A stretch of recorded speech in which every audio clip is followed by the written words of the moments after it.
All right. Okay.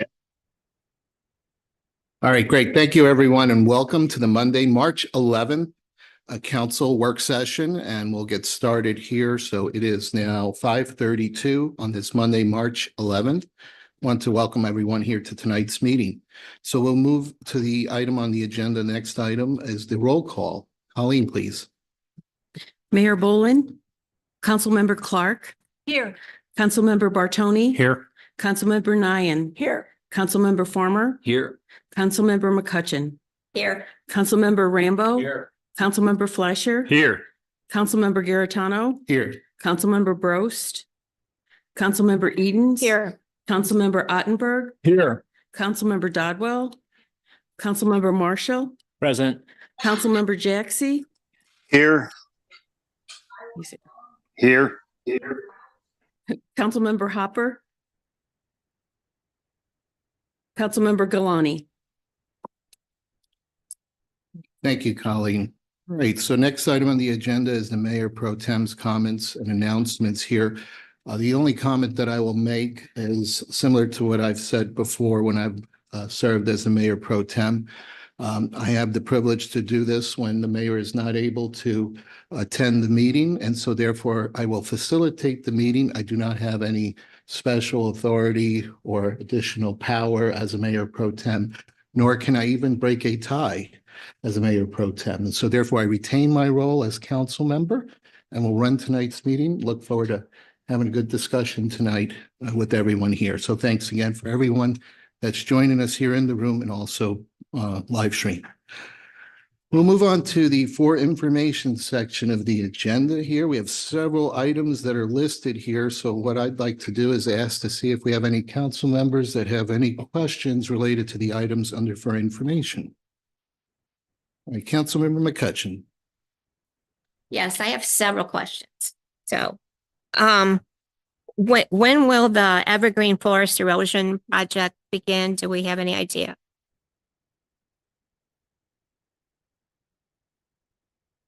Hey, Director Vunich, can you answer that, please? Thank you. Councilmember McCutcheon, as you know, it's part of a two-project initiative under the Watershed Erosion Task Force efforts. At the April meeting, we will have recommendations relating to the engineering firms. So as the Watershed Erosion Task Force can make a recommendation to City Council, what we're going to do, and it's probably a little bit more information than you're expecting, but we are doing interviews for the Stormwater Management Master Plan. And the thought was, since we're interviewing 4 firms, we'll probably get a good idea if they're qualified or not to do these 2 projects. The good news is both of those projects have been through the Corps of the Army Corps of Engineers, and both one project, the Highlands at Wild Horse, will require a permit. The one at Evergreen Forest doesn't. So we're a little ahead of the game. The idea is to design and engineer in 2024 and then have construction funds in 2025. Thank you. Then, Celebrate Wildwood, I was reading through the work session agenda, and why are we not either doing the community park or the community college? Or have we just made a decision yet? Or well, I can give you the background. Community Park would be a wonderful location, but it's so weather dependent because of parking. We could use half of the 5+ acre Great Meadow for the event itself and still have almost 2 acres of parking. But if it's rainy, then the parking, it becomes almost untenable. So then we shifted gears to the community college. They responded to the request from the city within a matter of days saying, yes, we can work with you. We'd be glad to have you here on that Saturday, September 21st. But the commission asked that we might consider staying in town center for 2 primary reasons, I think. The parade, which works well from Schnucks Wildwood Crossing to town center, and then just it's the traditional location. And what we found is when we moved the barbecue bash out of town center, it pretty much started its decline. right. So So are we talking about putting booths in front of businesses? Actually, here's the layout, and Oh, we're using sorry. the old layout for the most part that we had developed it and put into place for all of our concert series back many years ago and the barbecue bash. The only change you'll probably see is we're opening up that area along Plaza Drive, the south side of the senior care facility, and that's the request of the fire marshal. But we're making sure that before we make any commitments, solid commitments, that the fire district, Metro West Fire Protection District, is satisfied with the emergency access plan. And then, the hard courts. Now, granted, I've missed some committee meetings and I missed a couple of council meetings. But the feedback I've gotten for years, people asking for hard courts was to do it in the community park. And we went through, all the research and, the funding amount and all of that. And so, I don't understand why we're moving it to where over by Deerberg, because we own the community park, but we're gonna have to rent from the developer if we over there by Deerbergs. Isn't that correct? No, ma'am. We'll have a lease for at least 2, if not 3 years with Greenberg Development. It'll be $1 a year. And the idea being is from their package of financing, that is part of the collateral for the note, so to speak. But after they are in place and they switch from construction financing to that long-term financing, then the property, as is being described through the development agreement, will become that of the city of Wildwood.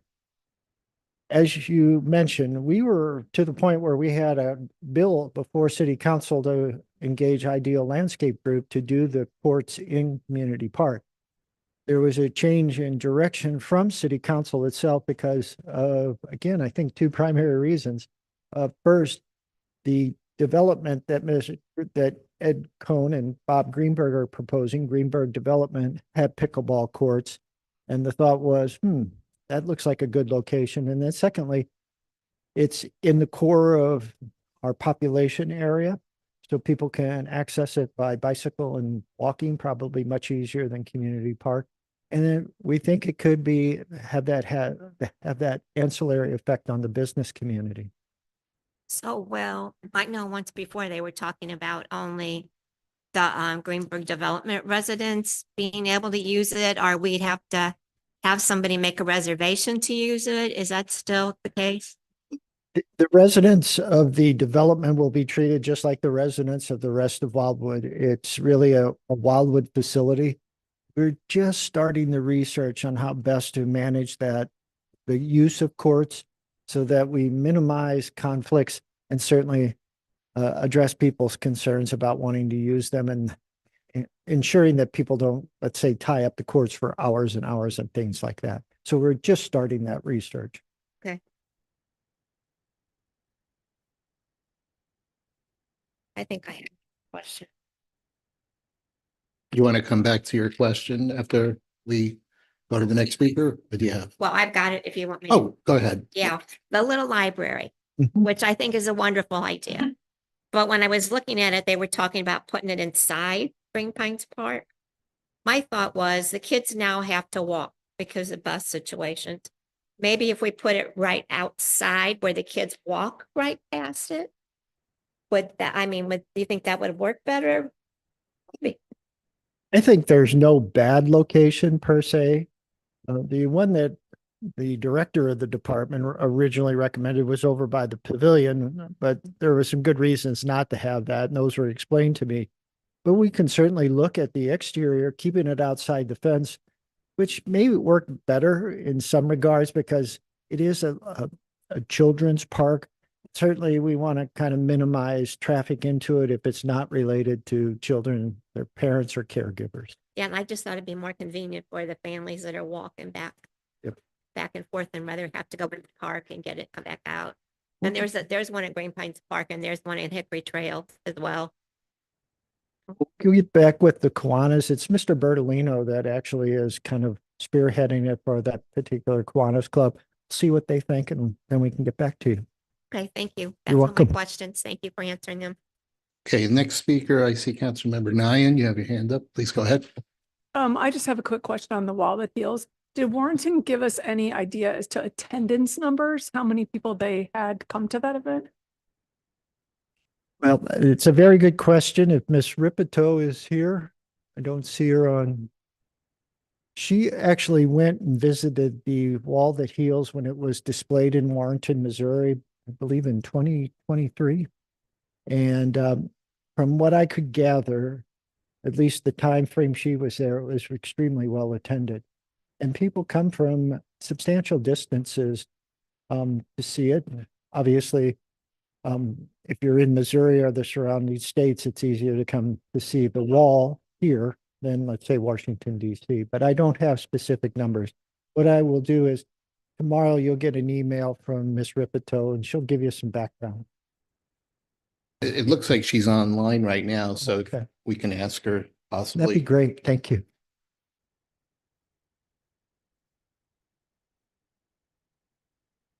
Ms. Ripito, can you hear us? And did Good you evening. understand the question? Yes, it was in regards to the attendance. And honestly, I don't have specific numbers from the attendance in Warrenton, but it was very well attended and it brought people from all over the area to Warrenton to see the wall. But I can request specific numbers to see if they have an idea of approximation of the attendance. I was just kind of curious how crowded it would be or. Given that it's open 24 hours, when we went there, there were a lot of people, but it didn't feel crowded in any way, shape, or form because it is such a big area. And they do tours also for schools or really anyone that wants to schedule it. And so then you'll have a higher attendance then, but it's my understanding that it's not a mad rush, all at one time. And it's I'll over add to it. days. Go ahead, Ms. Ripito. Did you have Oh, anything sorry. else? I was going to say, and it's over 3 days, so people have time to come visit. Yeah, I was going to say, the reason I brought that up is I was traveling a couple of years ago through Ohio, and the reason how I found out about it was watching the news program, and they were talking about it. So just like Ms. Ripito said, it brought in a lot of people where I was traveling through to go see it. There are educational programs that are designed during that time. It brings in families, folks that may have never been able to go visit the wall that's over in Washington, D.C. So I think it's just a great way to bring our community together and also to show to the region that, this is the kind of stuff that we value in Wildwood and we honor our history, respect our veterans. So appreciate the support behind that. Absolutely. Thank you. Next hand up is Councilmember Edens. Yes, I just wanted to build off that in a couple of ways. The city of Manchester, Missouri has their own Veterans Commission. They have made it a cornerstone of their city to provide events and support for veterans, and they have a good volunteer network. I'm sure they would have sponsors maybe already lined up for their own events. So I would maybe recommend reaching out to them, and we might be able to pull volunteers from, outside the city of Wildwood through them as well. The other thing would be, I'm sure that our city administrator would support this, but if we need to invest in a membership with a software group like Sign Up Genius, which makes it easier to manage volunteers, have liability waiver forms managed for a nominal fee, I think that I can't imagine the council not supporting this, and certainly that would be at a low amount that Mr. Lee could authorize. But I've had success as a volunteer myself signing up for other organizations through software like that. But I'm very hopeful that we'll have in place sort of our first mechanism as a city to manage volunteers for this event. We've talked about needing volunteers before for other projects.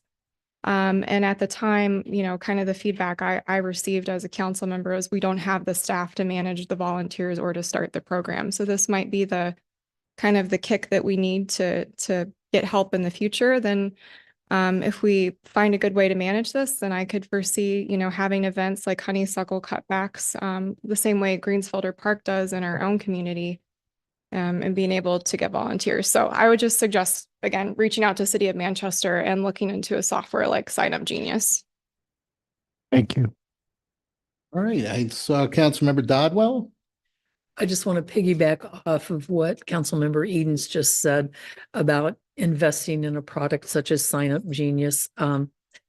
It allows us to reach out to the community at large, to garner volunteers, track them very easily. And then as events come up, we can very quickly send out a message to all of those individuals who said, I'd like to volunteer for something for the city of Wildwood. And even those who may not have ever thought about volunteering before, if they had an easy online method to do so. So I think we should be able to get that within our budget, or a product similar to it. So I just would appreciate a look into that. Mr. Mayor, if I may. Ms. Dodwell, the application that we would submit now would be for at the earliest 2025. So hopefully we can maybe at mid-year, if we need to budget funds for a program like that, we can, or at least as part of the fall I'm budget. thinking be wonderful to be able to garner some additional assistance for any event or any of our musical events that we have, even if it's only 1 or 2 additional people that you guys feel like you need.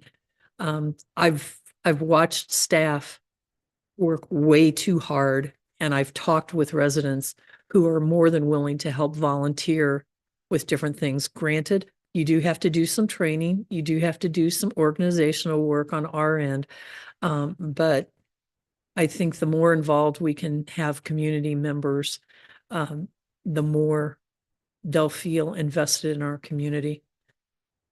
Thank you. Great comments there. Councilmember Clark. Couple of quick things. Number one is just an idea I saw on, or I heard from a different city, that under the D5, the little free library, some cities are doing a little free seed library so that people can leave seeds and take some, which kind of fits in with our, with Wildwood. Seeds. And under D7, development trends, I noticed that there's 2 invasive species removal permits needed. Do we need permits to remove invasive species? From a common sense standpoint, we certainly shouldn't have to issue a permit to a property owner or a group of volunteers that want to do it. But inevitably, when they get out into the woods or into their backyard and start doing something, we get a bunch of calls. And so what ends up happening is we're just trying to head off the problem. They have the authorization in hand, and it seems to quell the concern that the city's reviewed it, authorized it, and they know it's just truly a honeysuckle hack, not someone inevitably doing more than that. Thank you. And under F1 is the venue location for the Celebrate Wildwood. Just a reminder that wherever we put it, that the bathrooms need to have a hard surface to get to them, especially the ones for the accessible bathrooms. And is it possible for us to have some kind of a tent or something set up with a table for the people who have disabled children that are older, so that they can change a changing table for them? Certainly, we're going to have to rearrange some of the components. I had sent over a sketch to TerraSpec. The sketch wasn't a very good one. We've kind of done a couple of modifications. We're on our third and last one, we think now. And so, yes, one of the things was there's a rack of restrooms on that elevated sidewalk that is part of the entry into the upper deck of the garage that won't work. I didn't catch it at first. And we've also looked at a couple of other locations for the restrooms that are much more user friendly.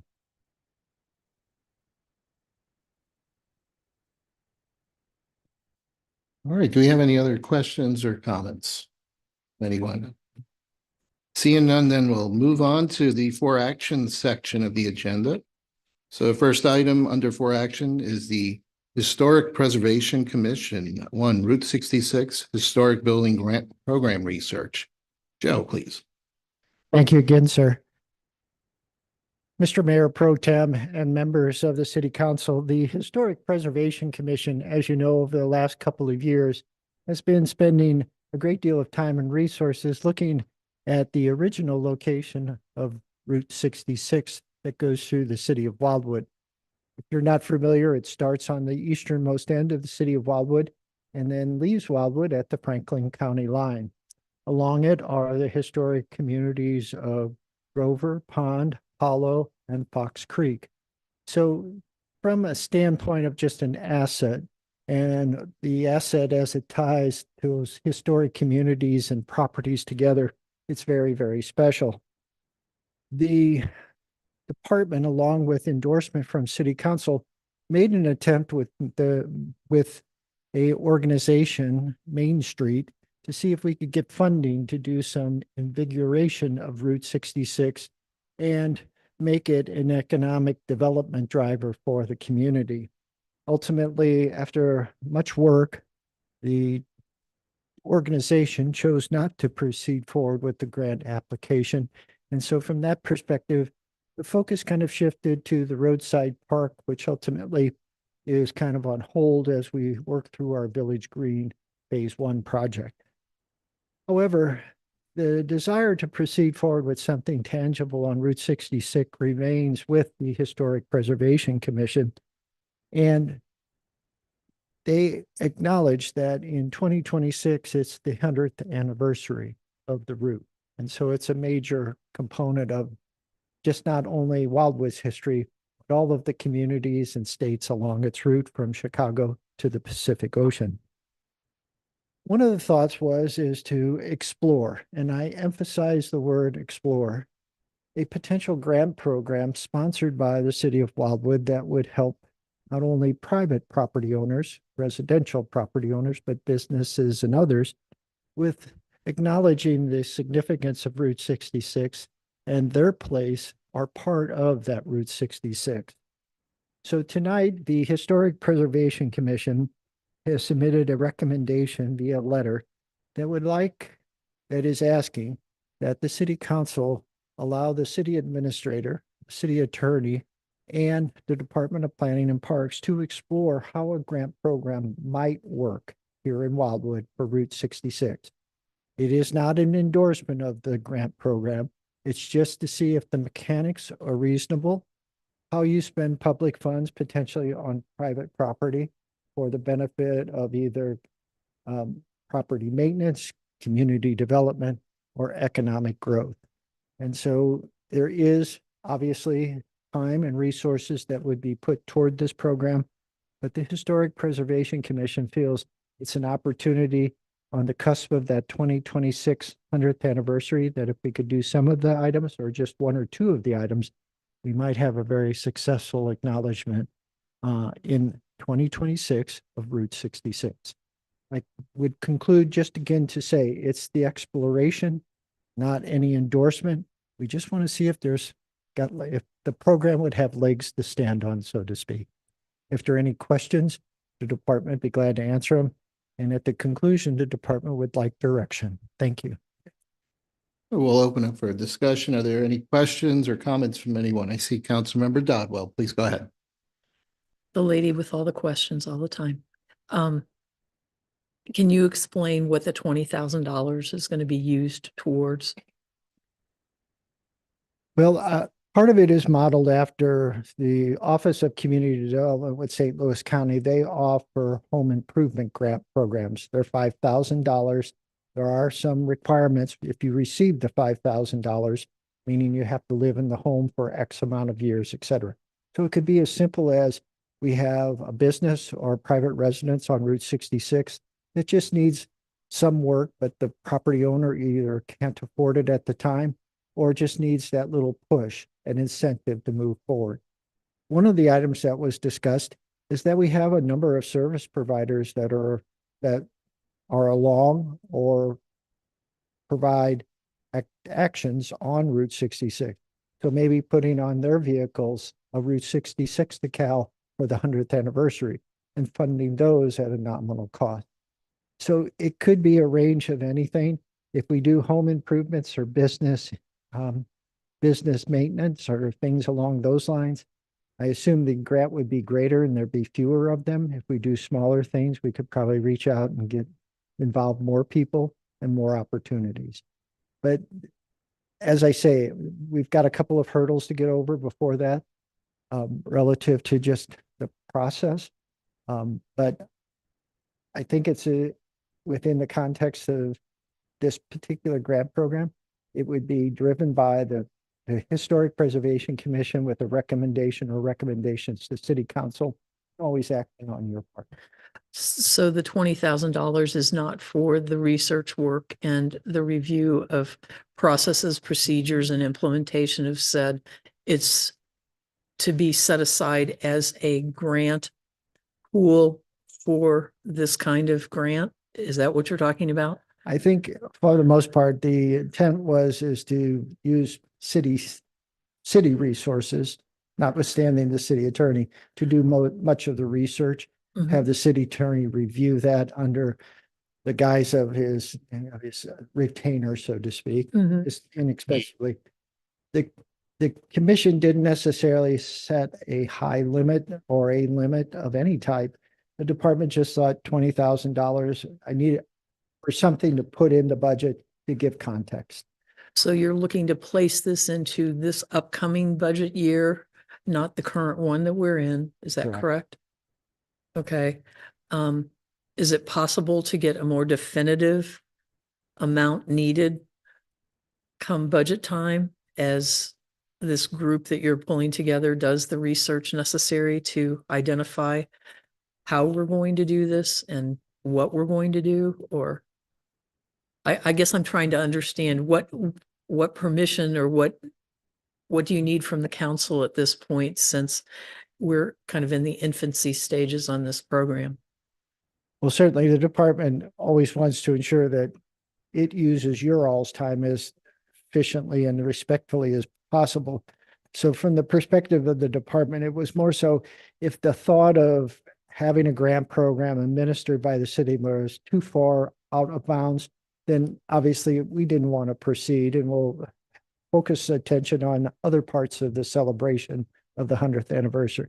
If it is something that we can explore, then again, the idea was we have a very enthusiastic group of commissioners. It's ever growing as well. We've got a lot of people on that commission at the moment. And so the thought is they would do, again, a lot of the legwork. And I believe within the next 6 months, from March to September, when we start the budget process, we can actually give you some better numbers.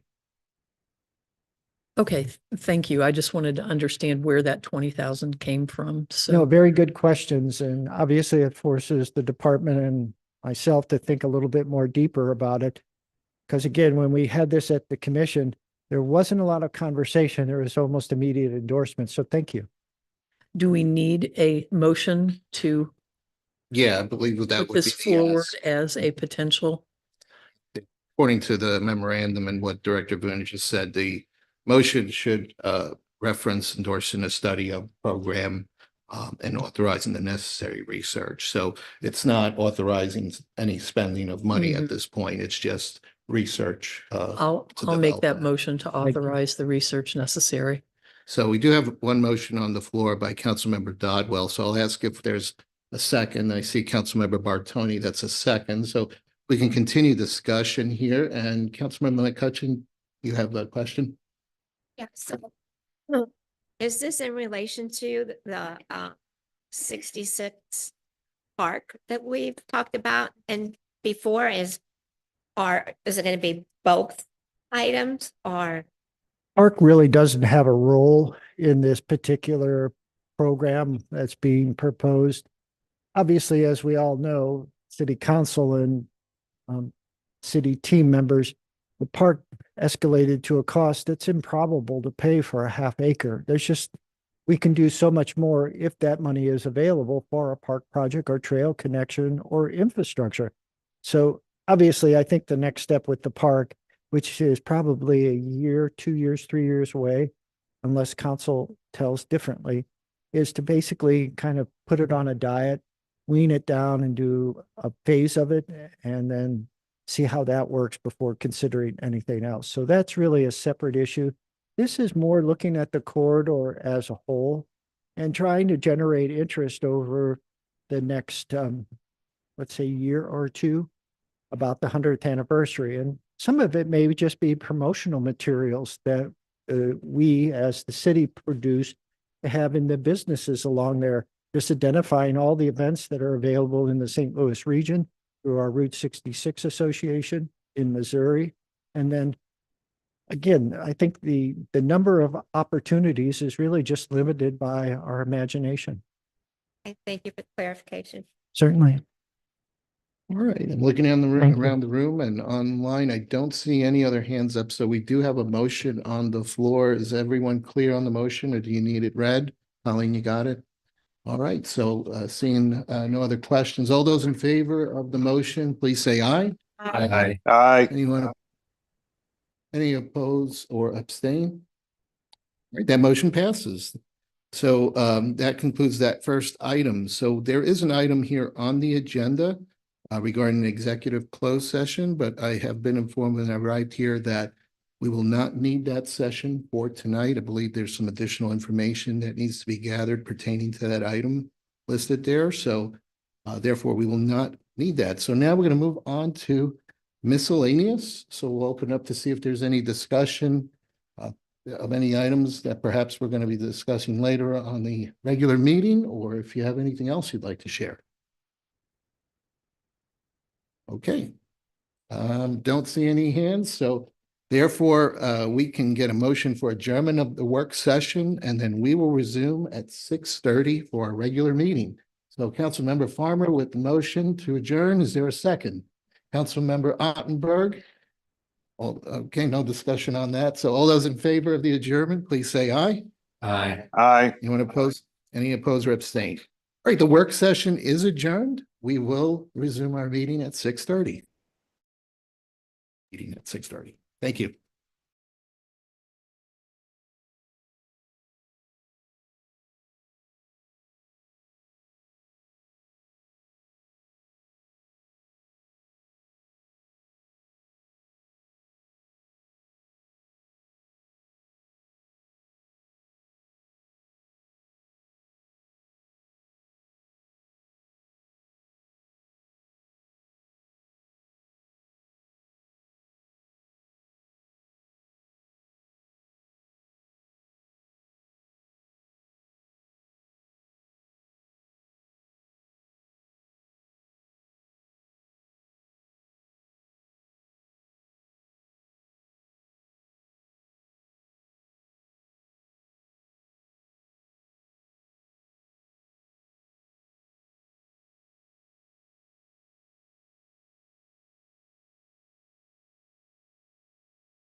At about 30 seconds or so.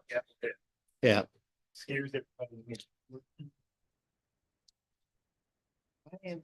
I'm so sorry. Yeah, good.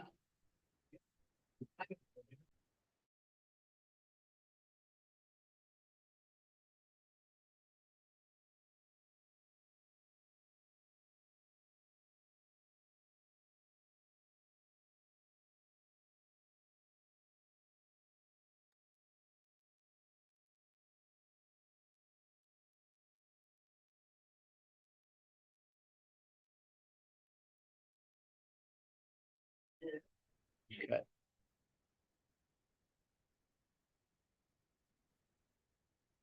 Okay, good evening, everyone. It is Monday, March 11th, and it is 6:30 p.m. Going to get our city council meeting started for tonight. So welcome to everyone here in the room and those that are watching on live stream. We'll move on in the agenda. Next item, which is the roll call. Colleen, please. Mayor Boland, Councilmember Clark, Here. Councilmember Bartoni, Here. Councilmember Nian, Here. Councilmember Farmer, Here. Councilmember McCutcheon, Here. Councilmember Rambo. Here. Councilmember Fleischer. Here. Councilmember Garitano, Here. Councilmember Brost, Councilmember Edens. Here. Councilmember Ottenberg, Here. Councilmember Dodwell, Here. Councilmember Marshall, Present. Councilmember Jaxi, Here. Councilmember Hopper, Councilmember Galani. Thank you, Colleen. All right, we'll move on to the next item. So I would ask everyone to please stand and join me in the Pledge of Allegiance.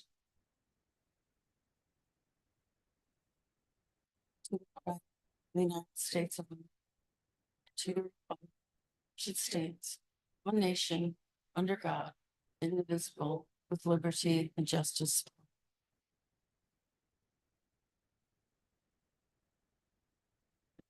Thank you. All right, next item will be, would be the approval of the minutes, and we'll cover that in the consent agenda. So we will now move on to public participation. I'll read a couple of comments regarding public participation here. So public comment is a valuable component of our meeting. If anyone who wishes to speak must complete a speaker card and provide it to the city clerk or Ms. Colleen, who is sitting here today to your left of the podium. When your name is called, please approach the podium and state your name and ward. To ensure all who wish to speak have the opportunity to do so, there is a 5-minute time limitation.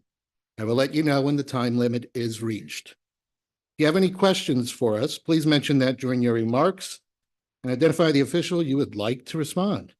That official will make note of it, and at the conclusion of public participation, any official who chooses to respond will have 3 minutes to do so, as all questions directed to that official. The official may choose to respond to your questions after tonight's meeting. We may also post any responses on the City Council page of our website. Please be respectful to others in making your remarks. Interrupting others and using profane and abusive language are prohibited. I want to thank everyone in advance for following these guidelines. So we'll begin with our first speaker. Jean Vedvig.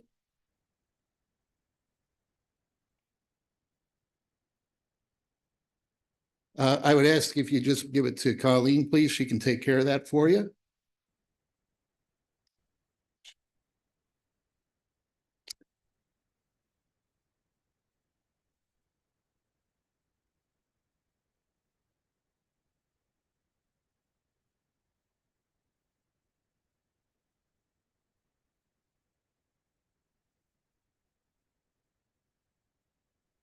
All right, while Colleen hands that out, you can go ahead and begin. Okay, Jean Vedvig, 16709 Clayton Road, Wobbly, Missouri, Ward 4. One of the reasons that I'm here is on April 28th, 2021, with regards to the lawsuit, a settlement on the First Amendment violation. The part of the agreement was sunshine law training.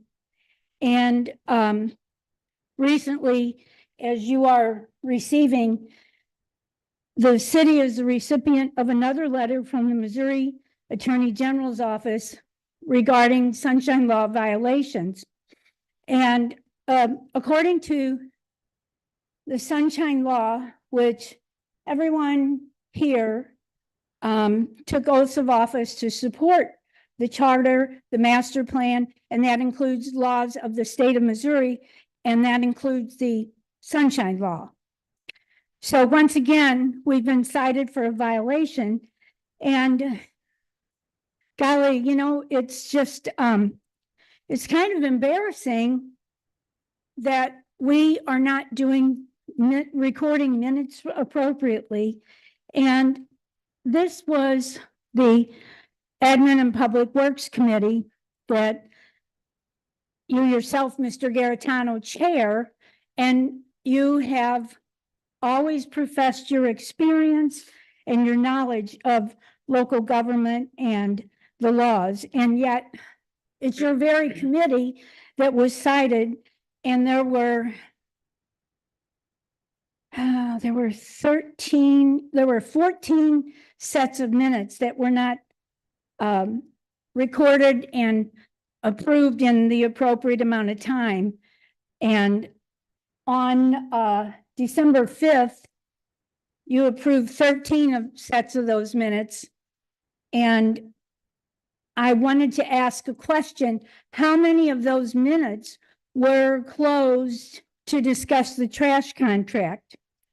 Now, the next thing is with regards to the sunshine law, once a contract has been let and a decision is made and a vote is taken, which occurred on May the 8th, those minutes are to be made public. And so I would like to request those, but I'm sure I'll be suggested to fill out a records request. Also, the December 5th meeting minutes were not approved until February. And it's just kind of not acceptable to take 10 months to record meeting minutes. The public deserves to know what is going on at City Hall. That's why we incorporated, and this is matters that concern the general public. So with regards to that, I would also ask again, some of you do a great job of sitting up and speaking into the microphones, but some don't. And I would ask again, because at the last meeting where the SOLAS item came from the Planning Commission to the council, it was under receive and file. And so if it had just gone on, it would have been pretty much a dead issue. However, Councilman Jaxie brought it to the floor and said he would like the SOLAS presentation. He would like to open up, he liked the SOLAS presentation and would like to open this up to other locations in the city. And he also inferred that Councilmember Rambaud would like that too. Now, the only way that anyone would know that is if they were sitting right here and penned that comment down. Because when I watched the meeting again, so I'm sorry, say what? When I watched the meeting again, it didn't come across the video. So residents wouldn't know that. And people deserve to know what is being discussed. So darn it, I'm out of time. You took an oath of office, and part of your job as members of a committee or a committee chairman is to follow the rules and regulations, including sunshine laws. I guess that's my time. Thank you. Thank you. Next speaker. William Levinson.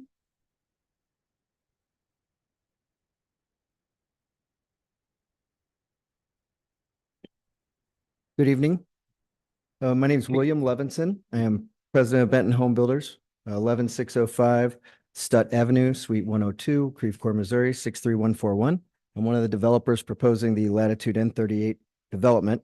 I'm not here to speak specifically on the merits of our development tonight. I just wanted to make sure that the council and the public is aware of the status of Crestview Drive. Crestview Drive is a private road. In my hand is the deed that created the road. It states the word private 5 times. It limits its use to egress and ingress for the residents. Village Green will be an amazing city amenity, but it does not currently have access from the west. The only public access to that ground is from the east. Our project will dedicate the property to provide access to both Town Center and Village Green from the west. So Crestview Drive has multiple owners. We are proposing to dedicate a strip of ground to the south of Crestview Drive that would allow access to Town Center and Village Green from the west. As I say, we don't need to vacate Crestview Drive. All we need to do is approve our project, and then Village Green will have proper access from the west. That's really all I have to say for now, and I look forward to speaking again at the next meeting. Thank you. Thank you. All right, the next speaker, please. Andy Dobb.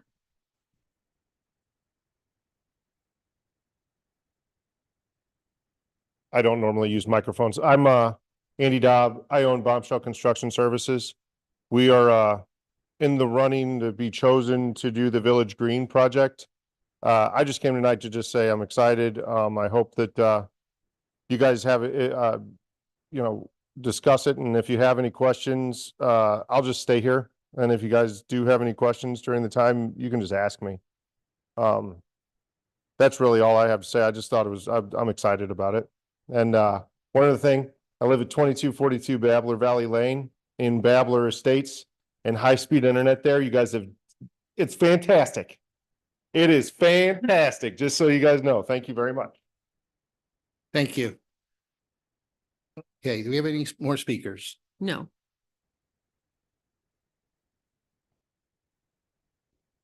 But she's speaking for the TZ 1923.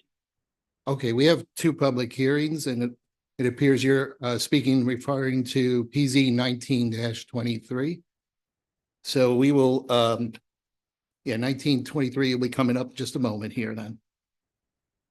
All right, any other speakers for public comment? All right, great. Thank you very much.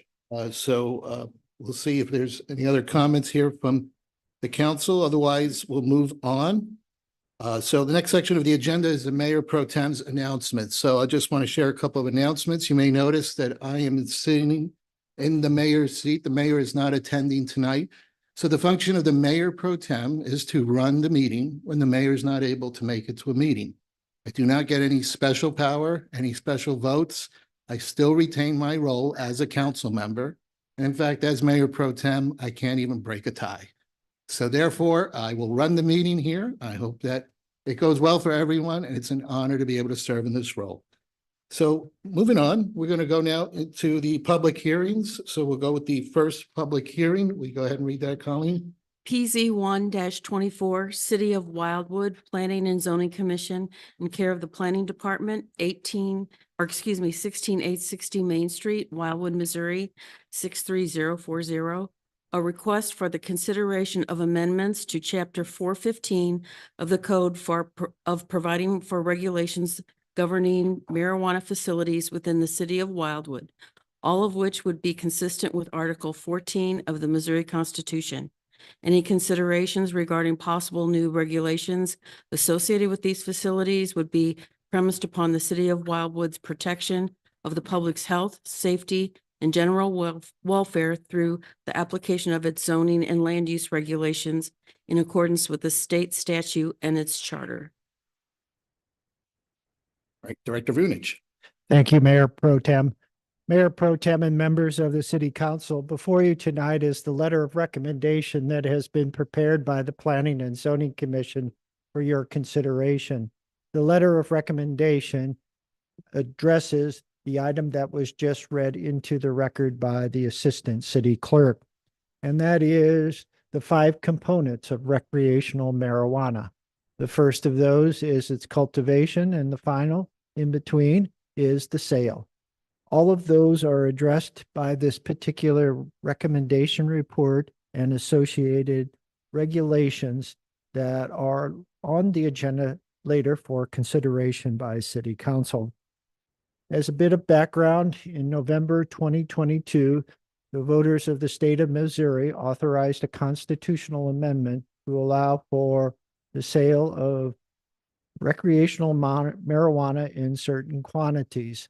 Along with that, there are a number of other components associated with that sale, cultivation, and all the components in between, which is manufacturing, transportation, and testing. Ultimately, though, the constitutional amendment did allow limited local control. That local control allows cities to determine best locations for these activities. And ultimately, the Planning and Zoning Commission, as it did with medical marijuana, is recommending tonight that the Wildwood portion of the Chesterfield Valley be identified for these activities, all 5 components. Along with that, there are both operational components relating to signage, hours of operation, security, and et cetera. And then again, as with the medical marijuana, there are those components relating to the enforcement and consideration of other items related to the components, medical marijuana and recreational marijuana. Again, the Wildwood portion of the Chesterfield Valley offers a number of opportunities. It does have high visibility, a good roadway system, available utilities, and a land use pattern, at least in portions of it, that is both agricultural to retail. So from the perspective of the city, we are not banishing them to somewhere where there is nothing else. Quite frankly, it is an area where there are a lot of different activities. All 5 components can be accommodated there. So tonight, the department is presenting the commission's recommendation. And if there are any comments or questions regarding the letter of recommendation and report, the department would be glad to try and answer them at this time. The department will also acknowledge the city attorney and other attorneys that are part of his office for their assistance in kind of working their way through what was a very, very complicated constitutional amendment and its many, many components. Thank you. Okay, thank you, Director Vunich there. So I guess we'll open up for the public hearing regarding that item. Ms. Lobeck, do you have any speakers with regards to it? No. Okay, seeing none, we don't have any. Then Director Vunich, want to go ahead and speak more about this and next steps? Well, next steps, as is practice now, later on in tonight's agenda, a bill has been prepared for first reading and consideration by City Council. And at that time, if there are any further or additional questions or questions on any of the components, the department will be glad to answer them at that time. Thank you. All right, thank you. Okay, so then, well, I guess for procedural reasons, we close this public hearing and open the next, or we just continue, move forward? Close this. Okay, so we're going to go ahead and close the public hearing for PZ 1-24. And we will now move on to the next item, which is a public hearing for PZ 19-23. Ms. Lobeck, please go ahead and read it. PZ 19-23, City of Wildwood Planning and Zoning Commission, in care of the Department of Planning, 16860 Main Street, Wildwood, Missouri, 63040. A request for the consideration of modifications to the city's code of ordinances, specifically Chapter 415-.450, outdoor lighting requirements, which would add additional regulations to address aesthetic lighting sources that create a nuisance glare, loss of night sky, or trespass, inclusive of a low voltage types, given such is currently less regulated of all of the luminaries that are now identified therein. Director Vunich, please. Again, thank you, Mayor Pro Tem. Mayor Pro Tem and members of the City Council, before you tonight is another report, letter of recommendation from the Planning and Zoning Commission regarding the item that has just been read into the record by the Assistant City Clerk. In this particular instance, the Planning and Zoning Commission was considering what are typically called aesthetic lighting or low voltage lighting, that which is typically associated with architectural purposes, landscaping, etc. However, as the city council is aware, over the course of the last several years and beyond, the use of this type of lighting has exploded. And there are all types of applications throughout the city, the region, as well as the state and across the country. The type of lighting, low voltage or aesthetic, is now used to light patio areas, play areas, many different types of decks, porches, etc. And its applications are endless, it almost seems. The issue that was identified is that the city since 2000 has had a set of outdoor lighting requirements. At that time, though, there were not that many applications relating to low voltage or aesthetic lighting. And so these regulations do not cover it, or if they do cover it, it is very much a limited set of standards. Therefore, from the perspective of the commission, there was a bit of a hole or gap that needed to be addressed. I think it's important to note that in the discussions with the Planning and Zoning Commission, the city attorney, and the Department of Planning, the intent was to use existing regulations to strengthen or to fill that gap, meaning the nuisance code, property maintenance, even some of the outdoor lighting requirements. And so from that perspective, there isn't necessarily anything that is new in terms of a component, but the components now have been tailored to address this trend that obviously has taken off and is being applied almost in every residential neighborhood and in many areas now in the commercial settings as well. The intent is, again, to address nuisance lighting, trespass of lighting, and then as best as possible, preserve the night sky of Wildwood. Becoming more and more difficult as our surrounding municipalities seem to have the same concerns. So from this perspective tonight, there are a set of regulations, and those regulations are intended to achieve the goals that have been set forth relative to those three components. Again, trespass, nuisance, and night sky. With that, the department will include its presentation for the purposes of the public hearing. And if there are any questions after public comment, the department will be glad to address them. Thank you. Thank you. Ms. Lobeck, do we have any speakers?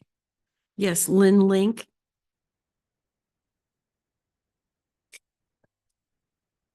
All right, Ms. Leak, do you want me to reread the rules, or do you understand? Oh, I understand the rules. Okay, just Okay. remember, please state your name and ward Okay. number. Okay. My name is Lynn Link. I live at 4028 Indian Ridge Estates, and I'm speaking about 1823, the change in the zoning regarding agricultural research and development. Ms. Lake, this public hearing is for PZ 19-23. Well, then why wasn't I allowed to speak before? The card. It says 1823. Ms. Lobeck, can you confirm that? 18-23. Okay, so let's see if what we can do about this, because this one's That's specific why- to 1923. So let's Okay. find out. What would be your advice? After the conclusion of the public hearing, if it is the wish of the council to reopen public comment for this one speaker, that would be appropriate. Okay, so we'll proceed that route here in just a second to see if we can do that. So just give us a moment here. Ms. Lobeck, do we have any other speakers with regards to PZ 19-20? No, we do not. Okay, so therefore, seeing none, that we don't have any, we're going to close the public hearing for PZ 19-23, and then I will ask the council if they would care to make a motion to reopen public comment to allow Ms. Link to speak. Oh, Director Vunich. Okay, you know what? If we can just give Director Vunich a moment here to finish 1923, we'll have you come right back up. Thank you so much. Just again, if there are any questions, certainly I can address them now, or we can do it when the bill's introduced if preferable. Do we need a motion to prepare legislation? It is already on the agenda, ma'am. Oh, that's right. I forgot. I'm sorry. Thank you.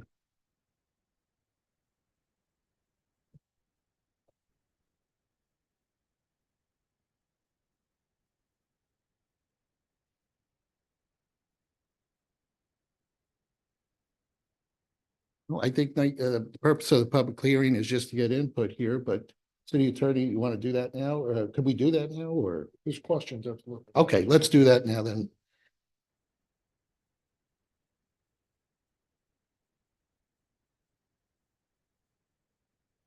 Sorry, regarding the proposed legislation. And there were just a couple of things that I think probably required some clarification. And that is, if the legislation has its first and second readings tonight and is passed into law, then if this legislation passes, will homeowners with existing lighting installations that don't meet the standards set forth here be in violation of the revised code requirements? And I guess that might be a question for City Attorney Young. Unfortunately, that's a very broad question. In some instances, it's possible. In some instances, not, depending upon the type of regulation we're talking about, whether it's a zoning type regulation or a nuisance type regulation. Okay. All right, very good. So then I guess if a homeowner with an existing lighting installation would possibly be in violation of the new code requirements, then could they be subject to a fine for being in violation? Well, certainly the enforcement process is clear. Always, the first step in that process is to contact the property owner and discuss the violation or issue. Oftentimes that solves it. I would say in the vast majority of times. If it does not, then a warning notice is sent to the property owner. And the warning notice does give an ample amount of time to address it. And only at that time, if it's not addressed, do we move to a summons and municipal court. I would say that, again, the vast majority of time, those first two steps address it, and ultimately the third does if necessary. At municipal court, I want to emphasize to all the city council members, compliance is the key goal. And so oftentimes the prosecuting attorney and the department will discuss that. What's it take to achieve compliance? And that, instead of oftentimes a fine or multiple days of fines, is the goal.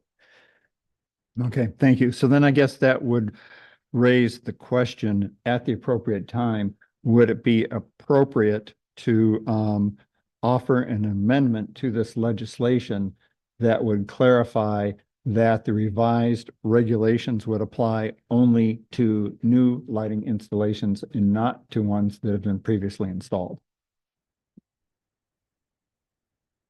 Per the city code, amendments would have to be after the second reading. Right. Okay. All right. And then another question I had is regarding, and this was a point of clarification that Director Vunish and I discussed earlier. It says in point number 2 that LED lighting shall not exceed 3,000 degrees Kelvin. So should a homeowner file a complaint with the city regarding their neighbor's lighting and code enforcement go out to inspect that lighting, because of the nature and the size of some of those lighting fixtures, it's not always easy to see the Kelvin rating printed on the light fixtures. So then it would come down to, as I think we discussed earlier, a subjective judgment on the part of the code enforcement officer regarding whether or not that fixture was putting out what we would consider to be a warm type of lighting, correct? That's correct. Okay. And with the application of light emitting diodes, which is almost in the universe of illumination sources now, nobody seems to be using anything else, at least in this area. Warm and cool light is distinguishable, and it's a determination that I believe can be made relatively appropriately in almost all instances. And if there are questions, we do have resources to help us. And in the past, when we've applied the outdoor lighting requirements and we've had issues and questions about the application and the interpretation by the department, there is lighting consultants in town. So it does add to the time frame, and there is a limited amount of cost, but we want to get it right, not wrong. Thank you. And then I guess one last question, please. And Director Vunish and I talked about this also prior to the meeting, but the LED lighting requirement that it shall not exceed 3,000 degree Kelvin. I had asked Director Vunish earlier if we had gone out to places possibly like Home Depot or Lowe's to assure that those types of fixtures that meet this requirement are in fact generally available. And I think the answer was that yes, they are generally available. Yes, our research indicated most of the string lights that you see in applications for the holiday season, et cetera, are no greater than, they're available. How's Okay, that? perfect. Thank you very much. You're welcome. Do we have any other questions regarding this public hearing item? Councilmember Clark. I'm not sure if this is the time or during the reading, but if we have a problem with something wording in the document, do I bring that up now? If it's a question about the wording, you can certainly bring that up now. If it's a proposed revision to it, that would again be something to bring up Yeah. after the second reading. I will wait. Thank you. Any other questions or comments regarding this public hearing item PZ 19-23? All right, seeing none, then we will go ahead and close the public hearing item for PZ 19-23. And as we did have a speaker regarding a item that is not a public hearing item, I'd like to see if the council would be okay with reopening public comment, and if someone would be willing to make a motion in a second. Councilmember Rambo with the motion. Is there a second? Councilmember Marshall. So all those in favor of reopening public comment, please say aye. Aye. Any oppose or abstain? All right, we have now reopened public comment. So Miss Colleen, can you please go ahead and call our speaker? Lynn Link. Okay, thank you, Ms. Lincoln. Appreciate your patience to allow us to reopen public comment. My name is Lynn Link. I live at 4028 Indian Ridge Estates. And I'm here to speak about 1823, which is the change in agricultural zoning. Although agricultural zones do already exist within our non-urban residential zoning through legacy, agriscience is not agriculture. It is biotechnology. Solus Agriscience website indicates, quote, plants transformation service, end-to-end pipeline and design, production and characterization of gene-edited transgenic include plasmid construction, transformation, genotyping, a copy number analysis, gene expression confirmation, and grow-out services. Oxford defines agriculture as, quote, the practice of cultivating the soil, growing crops, or raising livestock for other useful products.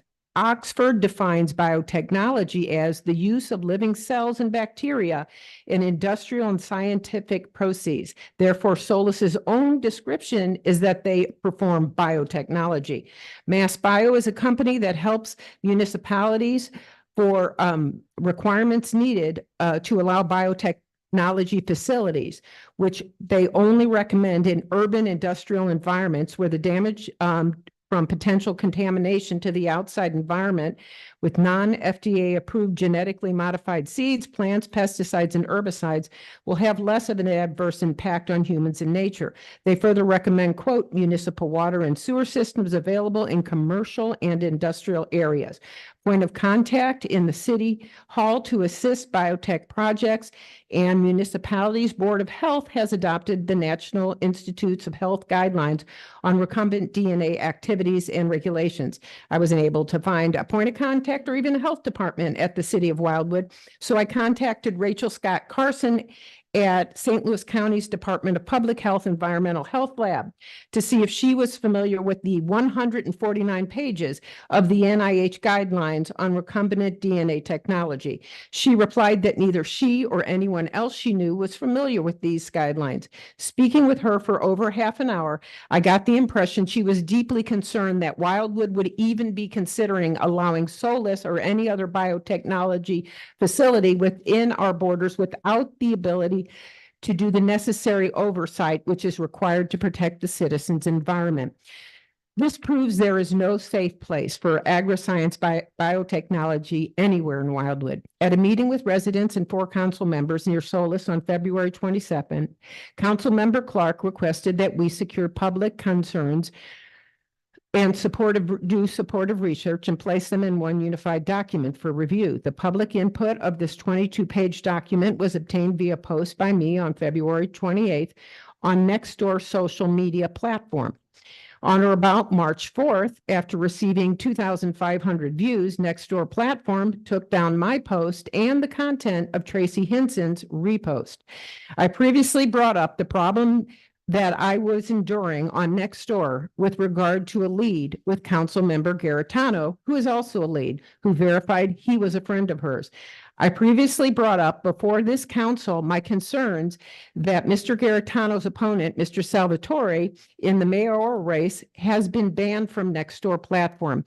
The same lead posted a link, quote, salvatoreforwildwood.com, which when clicked on directed one to a website aboutmyopponent.com by Joe Garitano, which indicated that he was trying to run a positive campaign by pages of disturbing remarks about Mr. Salvatore. I researched by looking on tonyforwildwood.com, Mr. Salvatore's site, and I saw actual videos he posted of the events and looked at online articles and the case.net files. I was shocked when I found that a council member and a veteran who served our country to ensure our rights was treated so disrespectfully for years that he had to sue the city, which was then forced to be educated on how not to violate constitutional rights.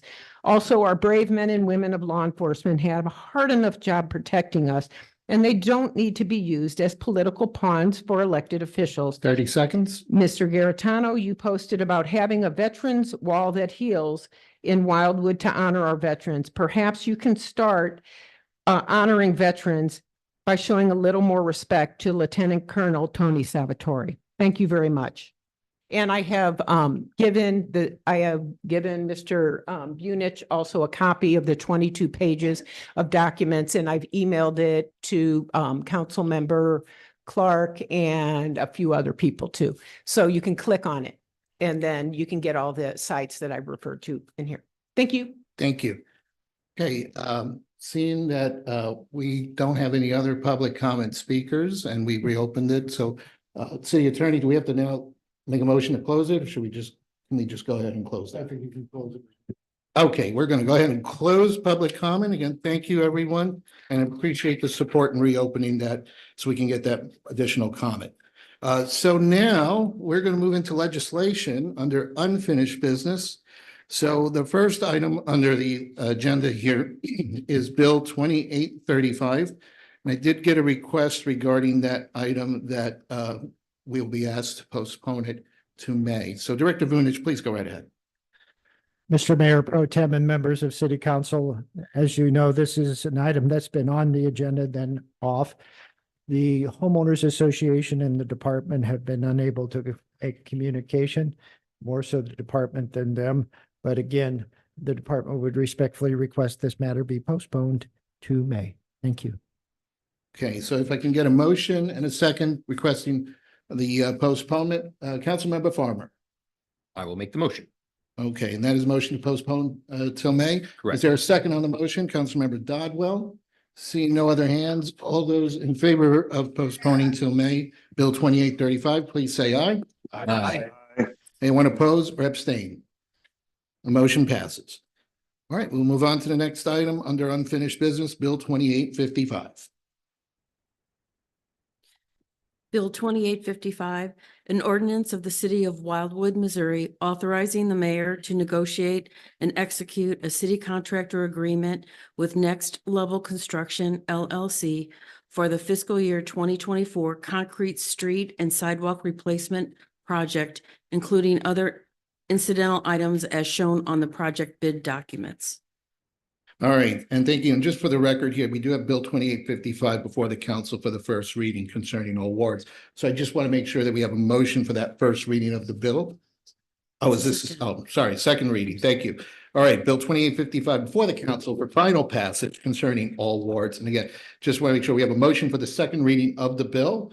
And that's made by Councilmember Farmer, seconded by Councilmember Flasher. All those in favor, please say aye. Any opposed or abstain? Oh, we need to do a roll call, I believe, on.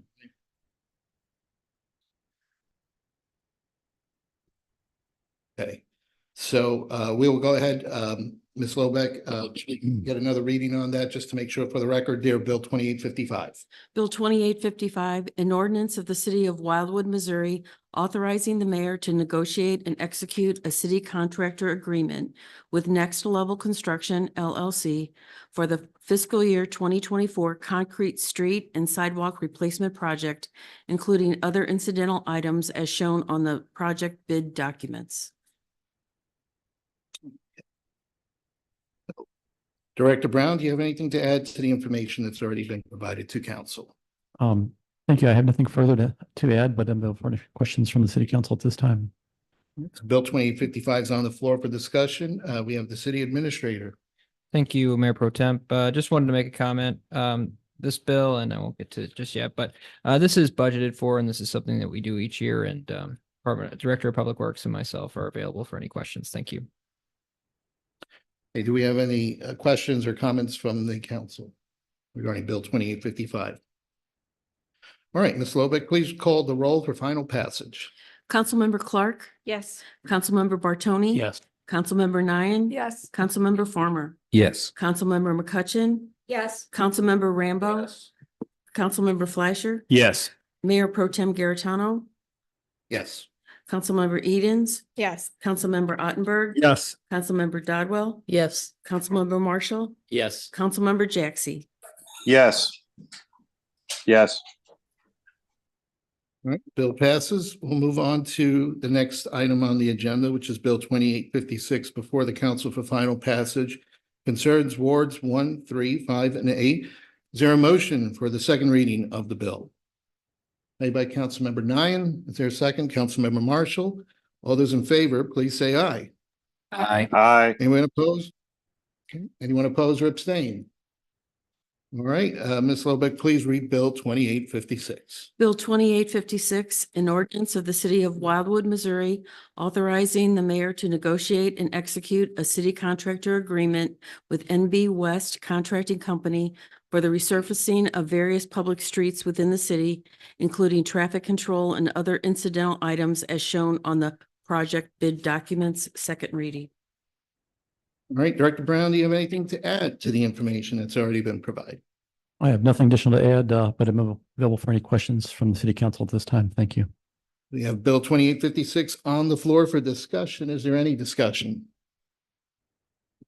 Okay, seeing none, then Ms. Lobeck, please call the roll for final passage. Councilmember Bartoni, Yes. Councilmember Nyan. Yes. Councilmember Farmer, Yes. Councilmember McCutcheon, Yes. Councilmember Rambo, Yes. Councilmember Fleischer, Yes. Mayor Pro Tem Garitano, Yes. Councilmember Edens, Yes. Councilmember Ottenberg. Yes. Councilmember Dodwell, Yes. Councilmember Marshall, Yes. Councilmember Jaxi. Yes. Yes. Okay, the bill passes. Oh, Councilmember Clark. Oh, Yes. Councilmember Clark, I'm sorry. I'm sorry.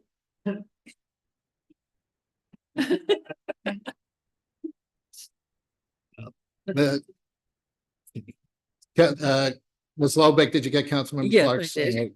vote on the Yes, record? I'm Okay, sorry. great. Thank you. So that bill does pass. Thank you.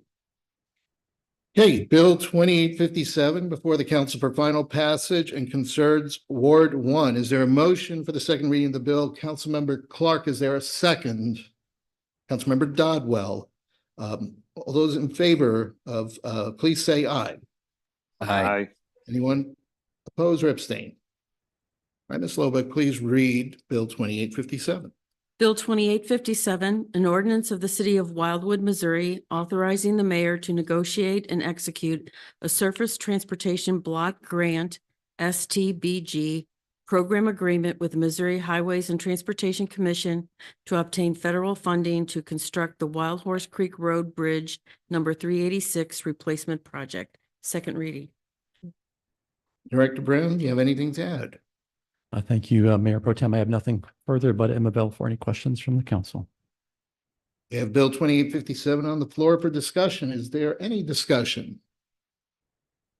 Okay. Seeing none, Ms. Lovick, please call the roll for final passage. Councilmember Nian. Yes. Councilmember Farmer. Yes. Councilmember McCutcheon. Yes. Councilmember Rambo. Yes. Councilmember Fleischer. Yes. Mayor Pro Tem Garitano. Yes. Councilmember Edens. Yes. Councilmember Ottenberg. Yes. Councilmember Dodwell. Yes. Councilmember Marshall. Yes. Councilmember Jaxi. Yes. Councilmember Clark. Yes. Councilmember Bartoni. Yes. Okay, the bill passes. We'll move on to the next bill, Bill 2858, before the council for final passage and concerns Ward 1. Is there a motion for the second reading of the bill? Councilmember Clark, is there a second? Councilmember Farmer? All in favor, please say aye. Aye. Anyone opposed or abstain? All right, Ms. Lovick, please read Bill 2858. Bill 2858, an ordinance of the city of Wildwood, Missouri, authorizing the mayor to negotiate and execute an off-system bridge BRO program agreement with the Missouri Highways and Transportation Commission to obtain federal funding to construct the Wild Horse Creek Road Bridge number 387 replacement project, second reading. Okay, Director Brown, do you have anything to add to the information that's been presented? Thank you, Chair, or excuse me, Mayor Pro Tem. Nothing further, just to clarify, this is the second of two federal funding agreements that we're successful with. This one is related to Bridge 387, which is just up the road on Wild Horse Creek Road from Austin Fort. Otherwise, I'm available for any questions. We have Bill 2858 on the floor for discussion. Is there any discussion? All right, seeing none, Ms. Lovick, please call the roll for final passage. Councilmember Farmer. Yes. Councilmember McCutcheon. Yes. Councilmember Rambo. Yes. Councilmember Fleischer. Yes. Mayor Pro Tem Garitano. Yes. Councilmember Edens. Yes. Councilmember Ottenberg. Yes. Councilmember Dodwell. Yes. Councilmember Marshall. Yes. Councilmember Jaxi. Yes. Councilmember Clark. Yes. Councilmember Bartoni. Yes. Councilmember Nian. Yes. The bill passes. We'll move now to the new business section of the agenda. So we'll start with Bill 2860. And I'd like to ask, we have a couple of bills here that we may be able to combine. So I'm going to propose and see if there's any objection or if anyone wants to pull out one of the bills and discuss it separately. Bills 2860, 2861, and 2863. You're okay with us combining the reading of these three bills? All right, seeing. So we're going to do 2860, 2861, and 2863. And then the others we'll handle individually, given the amounts that are involved there or the significance there of the work. So seeing none, then go ahead, we're going to put bills 2860, 2861, and 2863 before the council for first readings. 2860 concerns all wards, 2861 concerns Ward 1, and 2863 concerns Ward 1. So there's a motion for the first reading of these bills. Councilmember Clark, and then seconded by Councilmember Fleischer. All those in favor, please say aye. Anyone opposed or abstain? All right, Ms. Lovick, please go ahead and read bills 2860, 2861, and 2863. Bill 2860, an ordinance of the city of Wildwood, Missouri, authorizing the mayor to execute an agreement with the St. Louis County Department of Community Development for current and future community development block grant CDBG fund allocations and endorsing the municipal housing and community supplemental cooperation agreement for fiscal year 2024. Bill 2861, an ordinance of the city of Wildwood, Missouri, approving a record plat, deposit agreement, and associated letters of credit for a 6-lot residential subdivision that is part of the northwest quarter of Section 7, Township 44 North, Range 3 East of the 5th Principal Meridian, City of Wildwood, St. Louis County, Missouri, located at the southwest corner of the intersection of State Highway T and Melrose Road, and to be hereafter known as Melrose Heights Subdivision. Bill 2863, an ordinance of the city of Wildwood, Missouri, authorizing the mayor to execute all necessary documentation for an easement agreement with St. Louis Community College Wildwood for a 33-foot wide roadway easement for future public use. Director Vunich, do you have anything you'd like to add? Very briefly, Mayor Pro Tem. Mayor Pro Tem and members of City Council, Bill 2860 relates to an annual program that the City of Wildwood participates. This program is administered by the St. Louis County Department of Community Development. Each year, the city receives approximately $25,500 that is used for a variety of purposes, depending on the need. In the past few years, the money's been allocated towards senior programming services. 2861 relates to a 6-lot residential subdivision that is proposed on a 44-acre tract of land located on the southwest corner of State Highway T, St. Albans Road, and Millrose Road. The lots range from just over 4 acres in size to approximately 11 acres in size. The project is required to meet not only Missouri Department of Natural Resource requirements relative to the lot size and management of stormwater runoff, but also the city's natural resource protection standards. And then finally, 2863, Bill 2863, relates to a discussion that was held with the St. Louis Community College Wildwood campus during the review of their new building, 150,000 square feet, and phase 2 of the overall campus program. As the discussion moved forward during the review of the building, there were concerns that a single access point, that being New College Avenue, may not be sufficient. Ultimately, a decision was made on the part of the city to allow the matter to proceed based upon a submitted traffic study that was commissioned by the community college. Ultimately, though, as mentioned, a decision was made to at least establish a public easement from Manchester Road to the new building area in the event a problem were to arise in the future. Tonight, the easement is being dedicated to the city at no charge, and the department is supportive. Thank you. All right, do we have any, well, we want to entertain, I guess, any questions for clarity? There's no debate in the first reading. Councilmember Clark. Yeah, just a question for the department. If there's a need for a second reading of 2861 or 2863. Actually, if the department could respectfully request a second reading of 2860, we're a little behind on this one, and so it would be very much helpful. Thank you. On just 60? Well, and again, I would consider none of these controversial in nature, so if there is an inclination, the department will request second readings on all of them. I would make the motion to have a second reading on all of those. You're requesting a motion on 2860, 2861, and 2863, is that correct? Correct. Okay, so then we'll go ahead and do that. If you have a motion, who's a second? Councilmember Bartoni, you're seconding it? All right, so all those in favor of holding a second call, we'll do a roll call. Yep. Councilmember McCutcheon, Yes. Councilmember Rambo, Councilmember Fleischer. Yes. Mayor Pro Tem Garitano.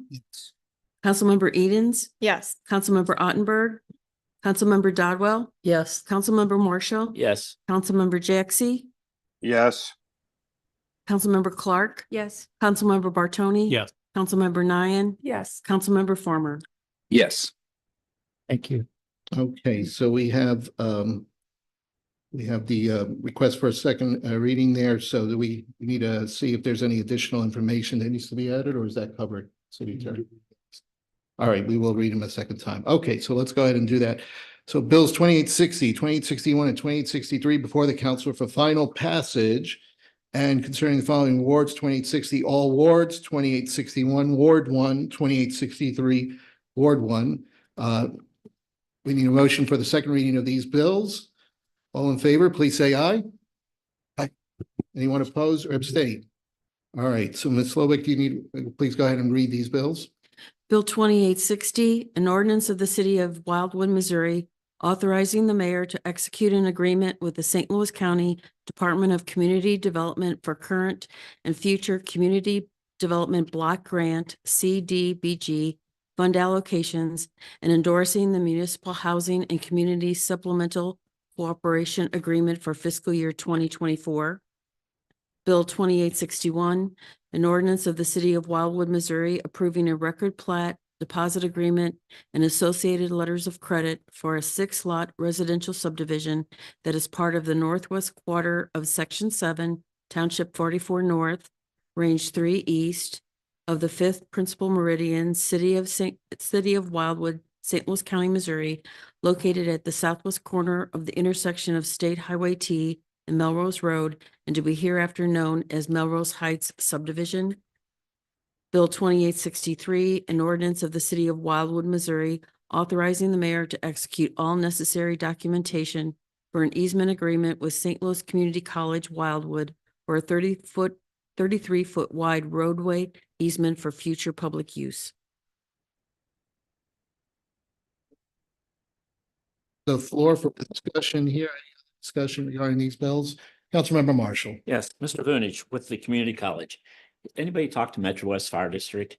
Just to remind them that we're looking for help on that. I mean, they're going to have to approve that building site, and that would be a great way for them to go back to the community college as they do their funding going forward and at least get it in the plans. But I don't think it would hurt just to let them know what we're working on, that you might have already done that. Well, certainly when the new building was being proposed, the Metro West Fire Protection District and its fire marshal were intimately involved in it and were part of a number of different meetings that were held between the parties. So from that perspective, I feel very comfortable that the circulation pattern around the building, as well as the interior from a fire and fire protection standpoint, are excellent. In terms of access, the fire district was provided the traffic study that was completed as part of this phase 2. And certainly the fire district, like the city, felt that if there was an opportunity for a better access than just New College Avenue and a ride out only at Turkey Track Road, it'd be great. But again, at the end of day, the design was accepted. And again, this proposed easement is just in the event that something changes and the second road, the construction of this road by the community college, which is now based on phase 3, were to be years and years out, we have an option to address the situation. Thank you. All right, any other Thank you. questions or comments? All right, Ms. Lobick, please call the roll for final passage. Councilmember Rambo, Yes. Councilmember Fleischer, Yes. Mayor Pro Tem Garitano, Yes. Councilmember Eden. Yes. Councilmember Ottenberg. Yes. Councilmember Dodwell. Yes. Councilmember Marshall. Yes. Councilmember Jaxi. Yes. Councilmember Clark. Yes. Councilmember Bartoni. Yes. Councilmember Nyan. Yes. Councilmember Farmer. Yes. Councilmember McCutcheon. Yes. Okay, thank you. All right, so now we'll move on to Bill 2862 before the council for first reading and concerns Ward 8. Is there a motion for the first reading of the bill? Made by Councilmember Dodwell. Is there a second? Councilmember McCutcheon. All in favor, please say aye. Aye. Anyone oppose or abstain? All right, Ms. Lobick, please read Bill 2862. Bill 2862, an ordinance of the City of Wildwood, Missouri, authorizing the mayor to enter into a city contractor agreement with Bombshell Construction Services, LLC, for the development of Village Green Phase 1 as indicated in the bid documents and specifications. Director Vunich, do you have anything to add? Yes, Mr. Mayor Pro Tem. Mr. Mayor Pro Tem and members of City Council, the bill before you tonight is to begin finally Village Green project. This is phase 1, which will provide for access, parking, utility services, and an event space for all of Wildwood to enjoy. The amount of the bid is $1.9 million, which is $100,000 less than the budgeted amount for 2024. So we do have a little bit of room here, which is always appreciated. Mr. Dobb, the contractor that is being recommended for the project, is here tonight and spoke during public participation. I would note, and it was part of the work session for information items that very shortly here will begin the tree removal as the first step in the phase 1 Village Green project. Approximately 70 trees are to be removed. Again, just to emphasize to the city council and Mayor Pro Tem, the tree stand delineation was completed by a certified arborist. Tree preservation plan was completed thereafter, and a new landscape plan to address the removal of some of the grand trees was also completed. All of those have been reviewed by outside consultants, and we believe are complying with the regulations of the city of Baldwin. Thank you. Council member, I believe we had Council Member Rambo, and then we'll come to you, Council Member Dodwell. Go ahead, Council Member Rambo. Yeah, thank you. Yeah, the department got several bid responses for this project and made a recommendation for a well-known contractor that experienced at least 3 successful projects. And the microphone's on, so I don't know what to tell you. Anyway, I think we all respect the department's opinion, but it was our job to investigate, because the recommended bid was $20,000 more than the next highest bid, or the next best bid, I guess, next cheapest bid from Bombshell Construction. And so Chair Galani, the Planning and Parks Department Chair, let us have a back and forth with Mr. Dobb, the owner of Bombshell Construction. And we frankly grilled the guy, and I got comfortable with his approach and with his eagerness to fulfill the contract, make it our crown jewel. And I'm enthusiastic about it and ready to get started. So I just wanted to say thank you. Thank you, Councilmember Dodwell. I just wanted to ask the question, okay, this tree stand removal, when is that going to start to occur? Later this month, or? The approximately 70 trees have to be felled by March 31st because of the Indiana brown bat. So we have approximately 3 weeks, and I've coordinated with Omni Tree Service. They're ready to go. Perfect. More so than anything, the department has delayed it for primarily 2 reasons.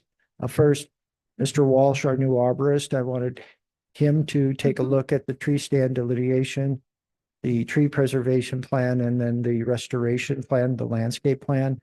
And then secondly, I wanted to ensure that City Council was aware that we are going to be out on the site, going to dramatically change how it looks here at City Hall for a while. I'm confident, though, that once Mr. Dobb and his crew gets on site, you'll all be very pleased what you see in the future. So we have no reason not to get started and perhaps do a second reading on this tonight, or? The department appreciates the offer, Councilmember Dodwell, but the tree removal is a city function.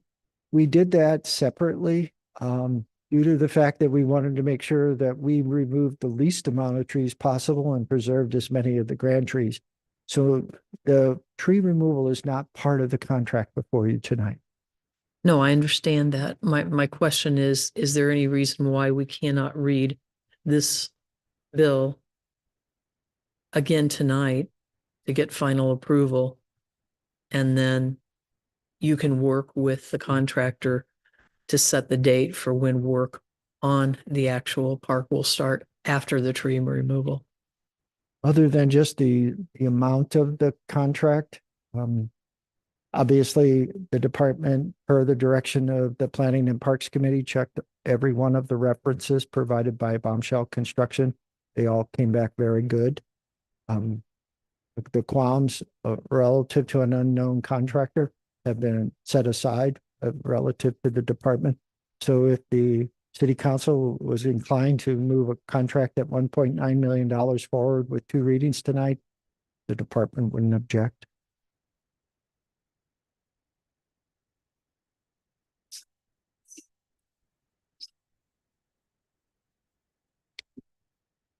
Second on the motion, Councilmember I am Barthelemy. not seconding the Okay. motion. I just want to make a comment about it. I am completely in favor of this, and I am going to vote yes on everything about this, and I think we have the right contractor. But I don't want to set a precedent that we're passing $2 million worth of taxpayer money in one reading. That part I'm not going to be able to support. I know where you're going with it, Katie, but I'm just personally, I'm not going to be able to support that. All right, so looks like Councilmember Marshall. And just to clarify, it's not going to speed the process up anymore. We're going to be going with what we have. Yes, at least if for the it's next any one. consolation to the city council, if the bill were approved tonight, it would take a week or more to get the paperwork complete.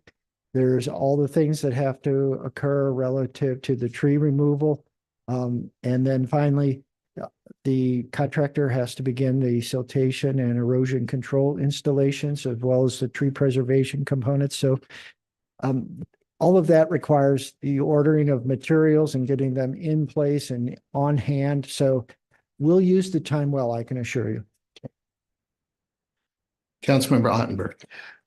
Maybe just a point of clarification for the gentleman who is here tonight from Bombshell that the reluctance to have the second reading tonight on a dollar expenditure of this size is because the standard practice is not to have the second reading on the same night of a dollar expenditure of this size. All right, seeing that, Thank I you. agree with the consensus there. So we have the first reading and the bill will be on the agenda for our next meeting. Okay, next item on the agenda then will be Bill 28. Let me make sure we have the next one here. It is 2864, yes. So 2864 before the council for first reading concerns all awards. Is there a motion for the first reading of the bill? Councilmember Edens and seconded by Councilmember Marshall. All in favor, please say aye. Aye. Anyone oppose or abstain? All right, Ms. Lovick, please read Bill 2864. Bill 2864, an ordinance of the city of Wildwood, Missouri, authorizing the mayor to negotiate and execute a city consultant agreement with CB Engineering Incorporated, doing business as Cochran, for construction, inspection, and materials testing services for capital improvement projects for the city. First reading. Director Brown, do you have anything to add? Thank you, Mayor Pro Tem. I would just mention this contract is with Cochran to assist the department with materials inspections primarily for our concrete street and sidewalk replacement project. And with that, I'm available for any questions. Thank you. Okay, we have any questions or comments? Seeing none, we'll have this bill on the agenda for our next meeting. Next item on the agenda is Bill 2865 before the council for first reading and concerns Ward 8. Is there a motion for the first reading of the bill? Made by Councilmember Farmer, seconded by Councilmember Nyan. All in favor, please say aye. Aye. Anyone oppose or abstain? All right, Ms. Lovick, please read Bill 2865. Bill 2865, an ordinance of the city of Wildwood, Missouri, authorizing the mayor to negotiate and execute a city contractor agreement with Precision Concrete Cutting LLC for sidewalk repairs on residential streets. First reading. Okay, Director Brown, do you have anything to add? Thank you, Mayor Pro Tem. Just mention to the council that we have worked with this contractor previously for a couple of years now doing sidewalk repairs. We found their work to be very, very high quality and a good contractor to work with. So we'd like to continue that work this year as well. So if there are any questions, I'll be glad to do my best to address them at this time. Thank you. Do we have any questions? Seeing none, the bill will be on the agenda for the next meeting. Bill 2866 is before the council for first reading, concerns Ward 5. Is there a motion for the first reading of the bill? Made by Councilmember McCutcheon, seconded by Councilmember Marshall. Is that right? Yep. All right. So all those in favor, please say aye. Aye. Anyone oppose or abstain? Ms. Lovick, please read Bill 2866. Bill 2866, an ordinance of the city of Wildwood, Missouri, amending Chapter 390, Traffic Schedule 9, Parking Restrictions of the Code of Ordinances of the City of Wildwood, Missouri by enacting new parking regulations on various residential streets near Lafayette High School and authorizing and directing the city traffic engineer to erect appropriate signage reflecting such parking regulations. First reading. Okay, Director Brown, do you have anything to add?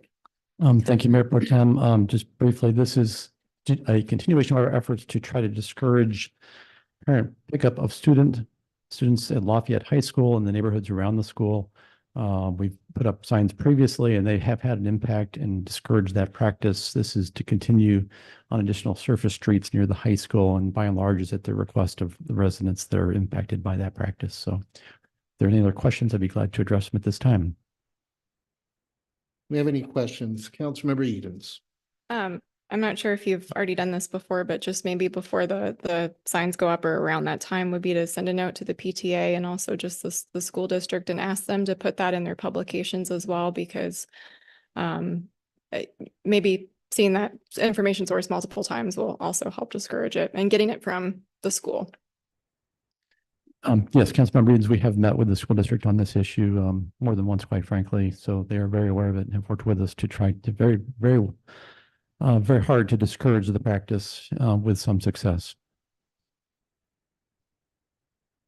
Councilmember Farmer. Yeah, I don't really have an issue with the signs, but I guess my question is, is there a plan to kind of step up the enforcement in the area once these signs go in? Because if not, they're only as effective as the enforcement. Well, certainly the enforcement does help, council member. I don't want to speak for Captain Mundell. If you would like, I'm sure he's here.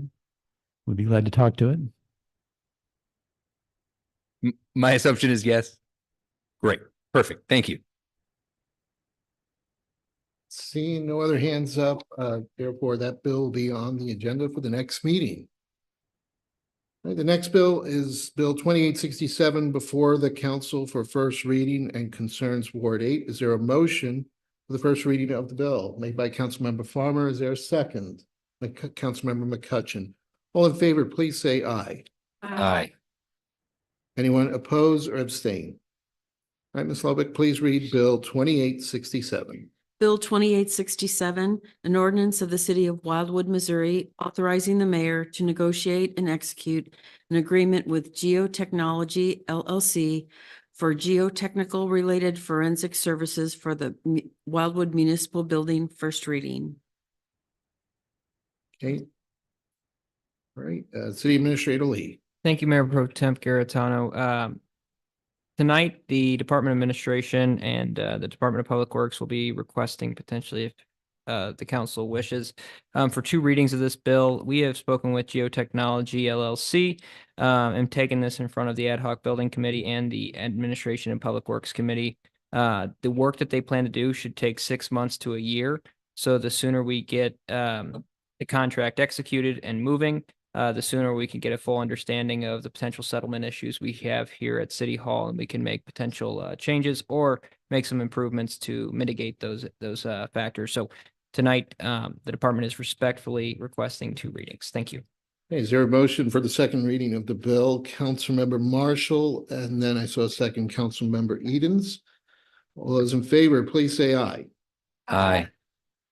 Anyone oppose or abstain? Okay, so we're going to go ahead and we'll need to do a roll call then on that. So roll call, please. Should I read it the second time? No, roll call. Roll call. Oh, okay. Councilmember Fleischer? Yes. Mayor Pro Tem Garitano? Yes. Councilmember Edens? Yes. Councilmember Ottenberg? Yes. Councilmember Dodwell? Yes. Councilmember Marshall? Yes. Councilmember Jaxi? Yes.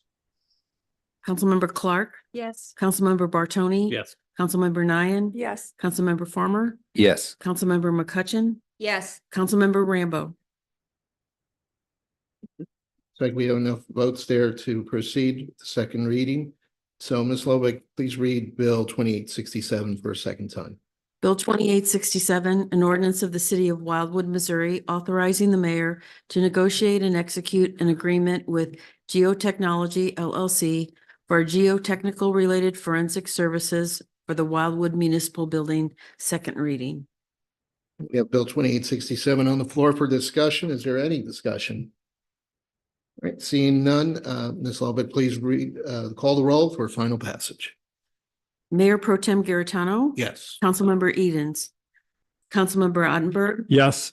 Councilmember Dodwell. Yes. Councilmember Marshall. Yes. Councilmember Jaxi. Yes. Councilmember Clark. Yes. Councilmember Bartoni. Yes. Councilmember Nian. Yes. Councilmember Farmer. Yes. Councilmember McCutcheon. Yes. Councilmember Rambo. Yes. Councilmember Fleischer. Yes. Bill passes. We'll move on to the next section of the agenda, which are first readings from hearings with favorable recommendations. First item is Bill 2868 before the council for the first reading concerning all awards. Is there a motion for the first reading of the bill? Made by Councilmember Ottenberg. Is there a second? Made by Councilmember Bartoni. All in favor, please say aye. Aye. Anyone oppose or abstain? Ms. Lovick, please read Bill 2868.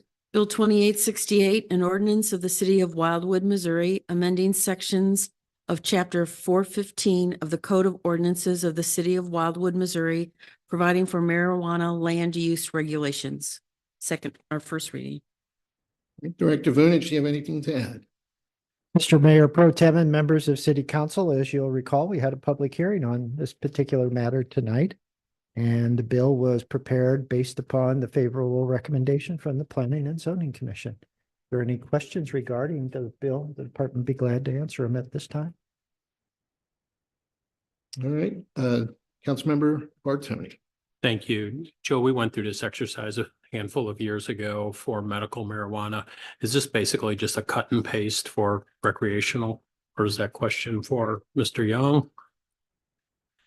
It's slightly different because of the unique nature of it and the changes to the constitutional provision specific to adult use marijuana.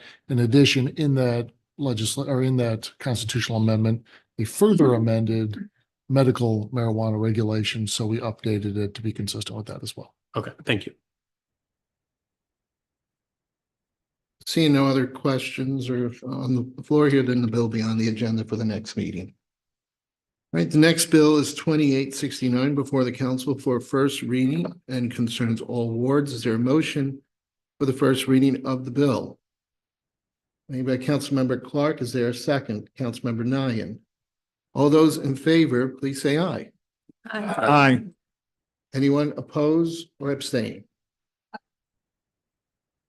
That oppose? So we have two oppose.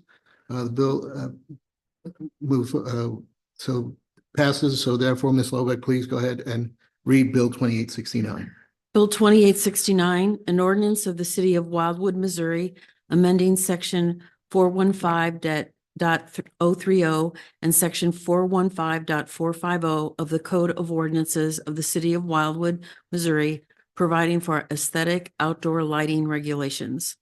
First reading. Director Vunich, do you have anything to add? Mr. Mayor Pro Tem and members of City Council, as with the last item, this particular bill reflects a public hearing that was held tonight. The public hearing was referenced the Planning and Zoning Commission's letter of recommendation, which was favorable to the institution of certain regulations relative to this type of lighting source. If there are any questions regarding the matter, the department would be glad to answer them at this time. It looks like we have several hands with questions here, so I'm going to just start here with Councilmember Fleischer and just go along and I'll see if there's any on this side as well. Councilmember Fleischer. Can we get like and you probably can't do it at this point, but like a visual of what this is regulating? Because I'm a little confused in regards to what's regulating and I don't want to over-regulate. And I feel like we do that frequently at times. Certainly, we can put together a depiction of the different types of illumination sources that would be governed by these regulations if adopted. Councilmember McCutcheon. Yeah, so how do we plan on enforcing this? Councilmember McCutcheon, the intent is to enforce it the identical way that we do the outdoor lighting requirements that have been in place in the city since 2000. And that's through our code enforcement officers as well as our planners on the Department of Planning and Parks team. And so it's the same process just expanding it beyond what we have typically done with other sources of lighting. So basically, someone would have to make a complaint for this to get forced. Whether it's a secret or not, 95% of our enforcement actions are premised on complaints. And we don't have, with a city this size, 68 square miles, 13,000 households, we generally are busy enough just responding to concerns expressed by our residents. Councilmember Farmer. Yeah, I'm also a little concerned about the enforcement side of things, but I'm kind of confused because the bill as it's written is talking about 3,000 degrees Kelvin, which is a light temperature, not a light brightness. Brightness is in lumens, at least that's my understanding of it. So I could have a 3,000 Kelvin bulb that's the right temperature, but super bright outside of my house. LED lights are super efficient compared to what they used to be. So, I mean, that's the equivalent of a pretty bright light if this is the regulations that we're writing. So I might just suggest we maybe take into account some of these things and look at like what that actually equates to, because I mean, I have lights on the outside of my house. I can change the temperature at will, basically, and brightness. So I just, as these things get better, and I understand why we want to do it, but if we're trying to protect night skies and things like that, it's a brightness issue, I would say, more than a color choice. A 3,000 Kelvin light is warmer and more pleasing, kind of like candlelight, but it can still get really bright. So I would just maybe say we need to incorporate some of that into this and then figure out the enforcement thing, because getting a light meter out there seems like a lot of work, perhaps. Well, certainly I will defer or accept input from John Young, our city attorney, but the city is kind of on what I would consider a leading edge relative to this type of lighting source or sources. It's something that when research was conducted, there wasn't a great deal of other communities. There are some, we're not the only one. And most of those communities also had outdoor lighting requirements very similar to ours. So they seem to work glove in hand or hand to hand. What I will do between now and the April meeting is we'll verify what we believe the 3,000 Kelvin temperature will achieve. And that's primarily warm light. And that's the intent. And then other than that, as I've mentioned during the public hearing, the regulations are intended to ensure they're maintained and not nuisances. So, I mean, my assumption is this is in relation to a level of like the kind of permanently installed Christmas lighting, for lack of a better word, where it's kind of a downlight on a house. Is that what we're looking at here? It's a range, and Mr. Young, I don't want to dominate the podium, but for the most part, architectural lighting oftentimes is up lighting, and that's a concern relative to the night sky, particularly if the temperature of the bulb, the illumination source is high. There are also those unshielded bulbs, and those are the ones, for the most part, that we hear about the most, just from a nuisance standpoint. It's on somebody's patio that happens to align with someone's bedroom window, and for the most part, they leave them on even when they're not on the patio. So there's just issues like that we think, even if we don't enforce the operation when it's on, when it's off, certainly if the bulb's a warm light, it's much easier to accept than, let's say, a bright light that consistently creates a concern. I just know there's a lot of options with colors, and there's a house on Clayton that has different colored lights every single night. So, I mean, I don't know how, if is green a warm, it's going to get weird. I'm just saying, we probably need to do some work on that. Yeah, I will say, in terms of the question of the use of the Kelvin measuring standard, our research indicated that the industry standard for measurement of cool or warm light was based on the Kelvin scale. That's absolutely correct, but that's not how bright a light is. It's just the color. So like this room in here has a couple different colors going on, mostly because of the paint and things like that. But I mean, there's blue lights, there's red light. it could be any color. And then the warmth scale is just sort of, I mean, it's a personal preference. I prefer warm light myself, but you know, it's a brightness that's going to be the problem. I mean, somebody's got to. Right. And I would say that in terms of the brightness, I believe we've got provisions in the code that already address that in terms of a bleed over concern. All right. Councilmember Clark. Yeah, well, I'm comfortable with the Kelvin measurement and the of the color temperature measurement with it because of the annoyance that light gives off by measured by the temperature. But I'm going to blame this next comment on my father because he was a math professor and he would correct me every time I had a math problem and I had the wrong units on it. And Kelvin temperature is an absolute temperature scale. And because of that, there are no degrees mentioned in the unit of Kelvin. So in part of the write-up, this is what I was mentioning before. It was on part D 4E2 about the fluorescent lamps, and it may be other places in the document, but that's the one I had noted, that it shows Kelvin degrees in symbol. So whether it's a degree in symbol or a degree in word, the degree should not be there. Whether or not it's in other documents like that, it's still incorrect. We can certainly address it. And are you interested in a second reading? I believe Mr. Ottenberg had talked about a potential change. Yes, I had considered offering an amendment to establish an effective date for this legislation, but in a side conversation with City Attorney Young pointed out that were I to make such an amendment and the amendment were to pass, and then the legislation were to pass incorporating that amendment, it with the effective date, then it could potentially create some issues because the legislation would apply to some residents of the city and not to others. So as a result of that side conversation, I will not be requesting that amendment. And City Attorney Young, if there's anything you want to add to what I just mentioned, please feel free. I think you summarized it very well. All right, thank you.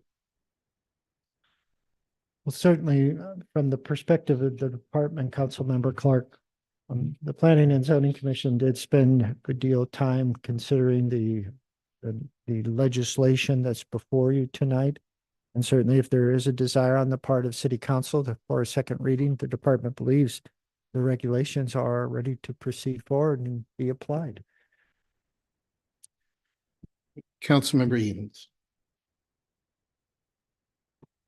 I don't know if I would like to do a second reading tonight, but some of my comments are a bit redundant now because of Director Vunich's comments, but I just want to echo what you said, that there are other communities that are currently looking at this and doing this, but we might still be on the forefront. So the discussions that I've been a part of, either through Municipal League or UMSL, it is about the directionality of the light, not just the color intensity or brightness. So, you know, they're having discussions in communities about parking lots, you know, public safety is important, safety in houses and backyards important, but how can we cast that light downward so that it illuminates an area and doesn't go up?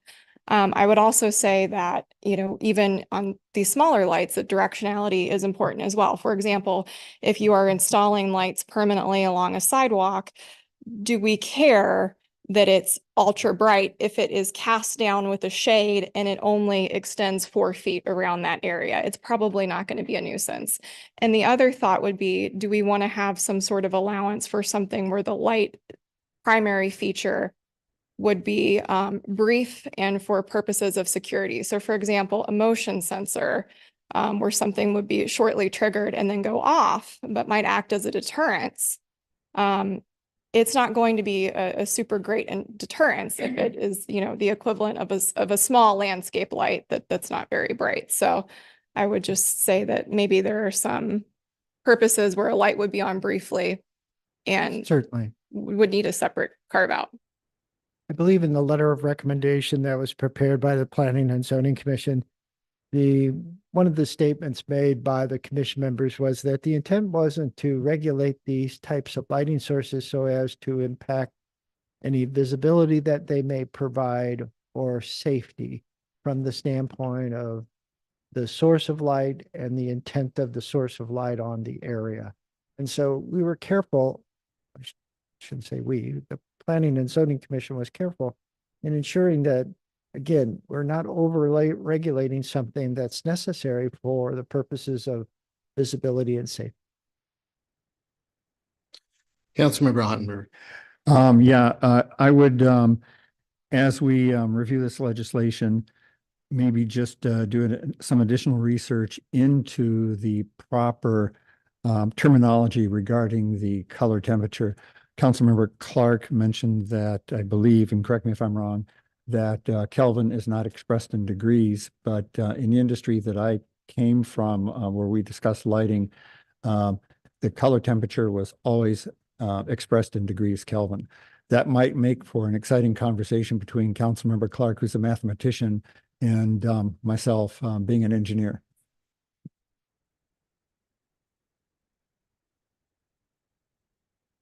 All right, Director Vunich, I have a question for you.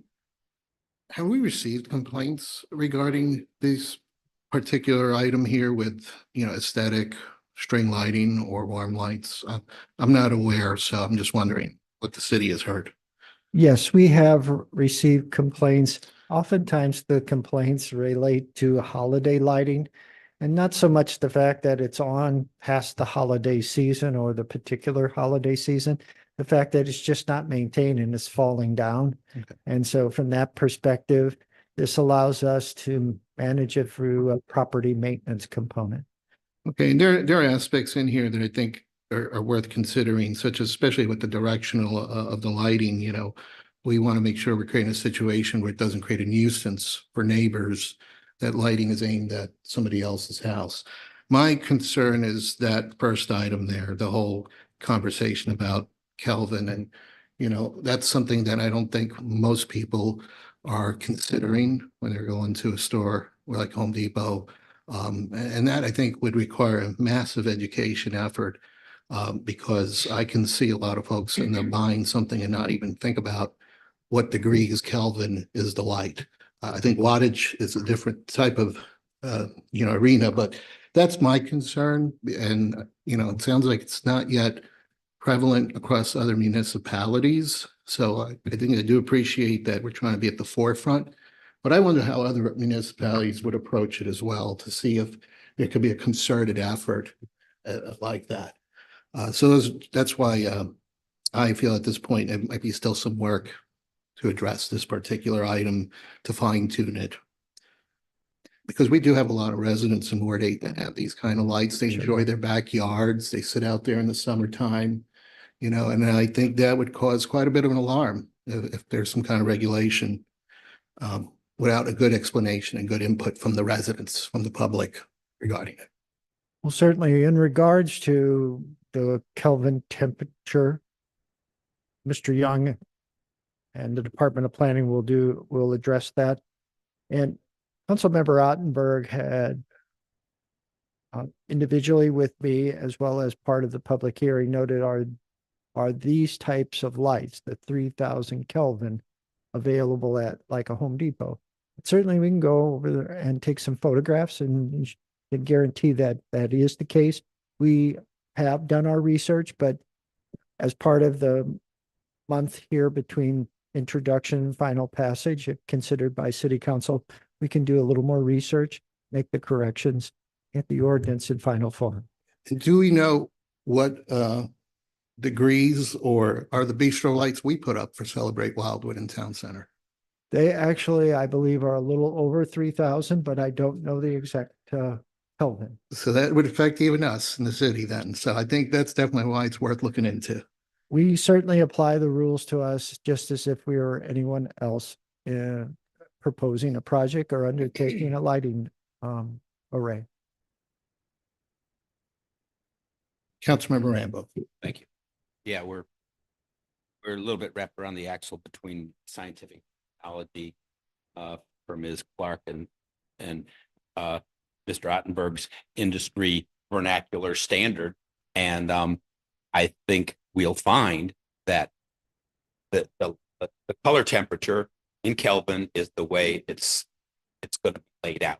So we just need to clarify the language in ordinance before we go forward. But I want to say that my reading of this bill and the other verbiage is this is keeping up with technology developments, period. And the phrase that popped out to me was these lights are allowed and encouraged, a quote, and they have to be respectful to the mayor pro tem. But we did a public hearing. Planning and zoning asked for further research. Did a review by our 20-year lighting consultant. We did the review by the city attorney. We did the review by the Department of Planning, and we did another hearing. And I don't think the horse needs a lot more beating, to be real honest. But yeah, I would make a motion for a second reading, but it doesn't sound as though we're quite ready for that. And it sounds as though you need to clarify but I think it's virtually done, except that yeah, Joe, I will say, or Mr. Mayor, I will say that the Kelvin temperature is on just about every light bulb, as I recall, in Home Depot. And so you can't get away from it. People used to look at just the wattage, and then they started looking at cool white versus warm white versus this versus that. Now they just, so I think that there's plenty of information for the. That's all. Thanks. Councilman Marshall. Just a really dumb question. This drug out so long through planning and zoning, and then we have a public hearing and nobody even shows up. Was it a big discussion at public hearing through planning and zoning over all those periods of the revisions? There were, I believe, no public comments at the public hearing before Planning and Zoning Commission. Today, I did provide Ms. Eldridge, the city clerk, a email I had received and asked her to forward it to you from, I believe, Anna Lina, and hopefully you received that.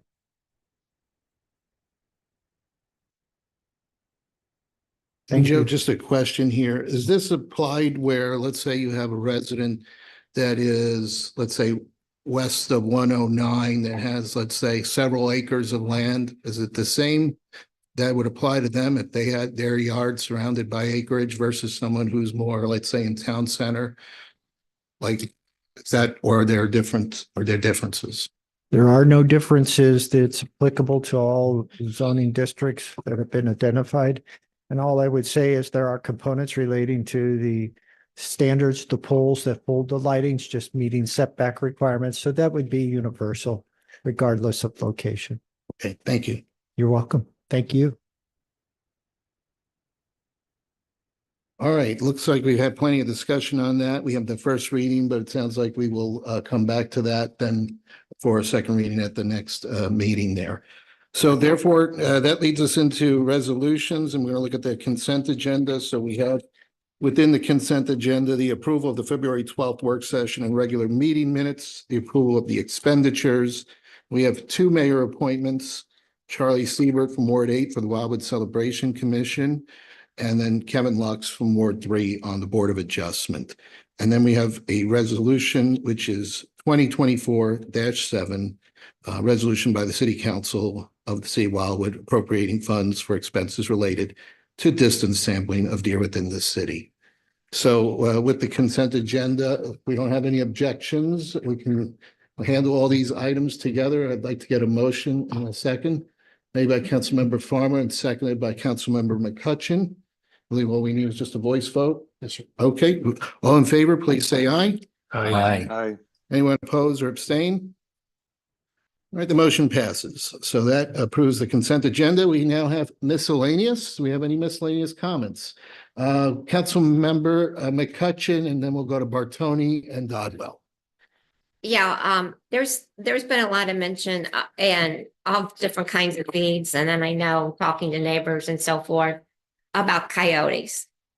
And the fact that they're not just one, there tend to be and two are in a pack at this point in time. So is there something that we can do to look into that? And to see if this is really a safety issue? Thank you, Mayor Pro Temp, and thank you, Councilmember McCutcheon. So we have contacted the St. Louis County Animal Control. They do not handle coyotes. So we actually have let our police department know that if there is a situation, well, there's two things here. The Missouri Department of Conservation was another entity that we reached out to regarding this issue because we did receive a couple of complaints. MDC did come back to us and say that no human being in the state of Missouri has ever been attacked by a coyote. Sometimes what does happen is if you're walking a dog, they will come after that dog. They'll see that as a competitor or some kind of, on the territory type of deal.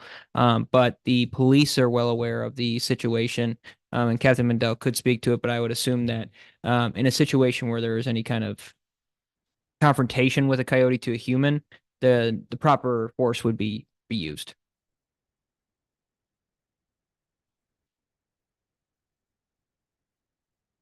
So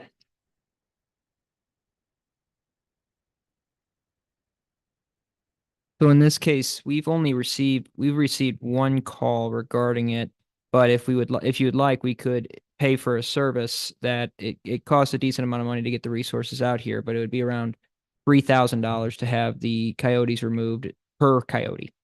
We did do a calculation on how much it would cost. With the council's direction, though, would be more than happy to explore that.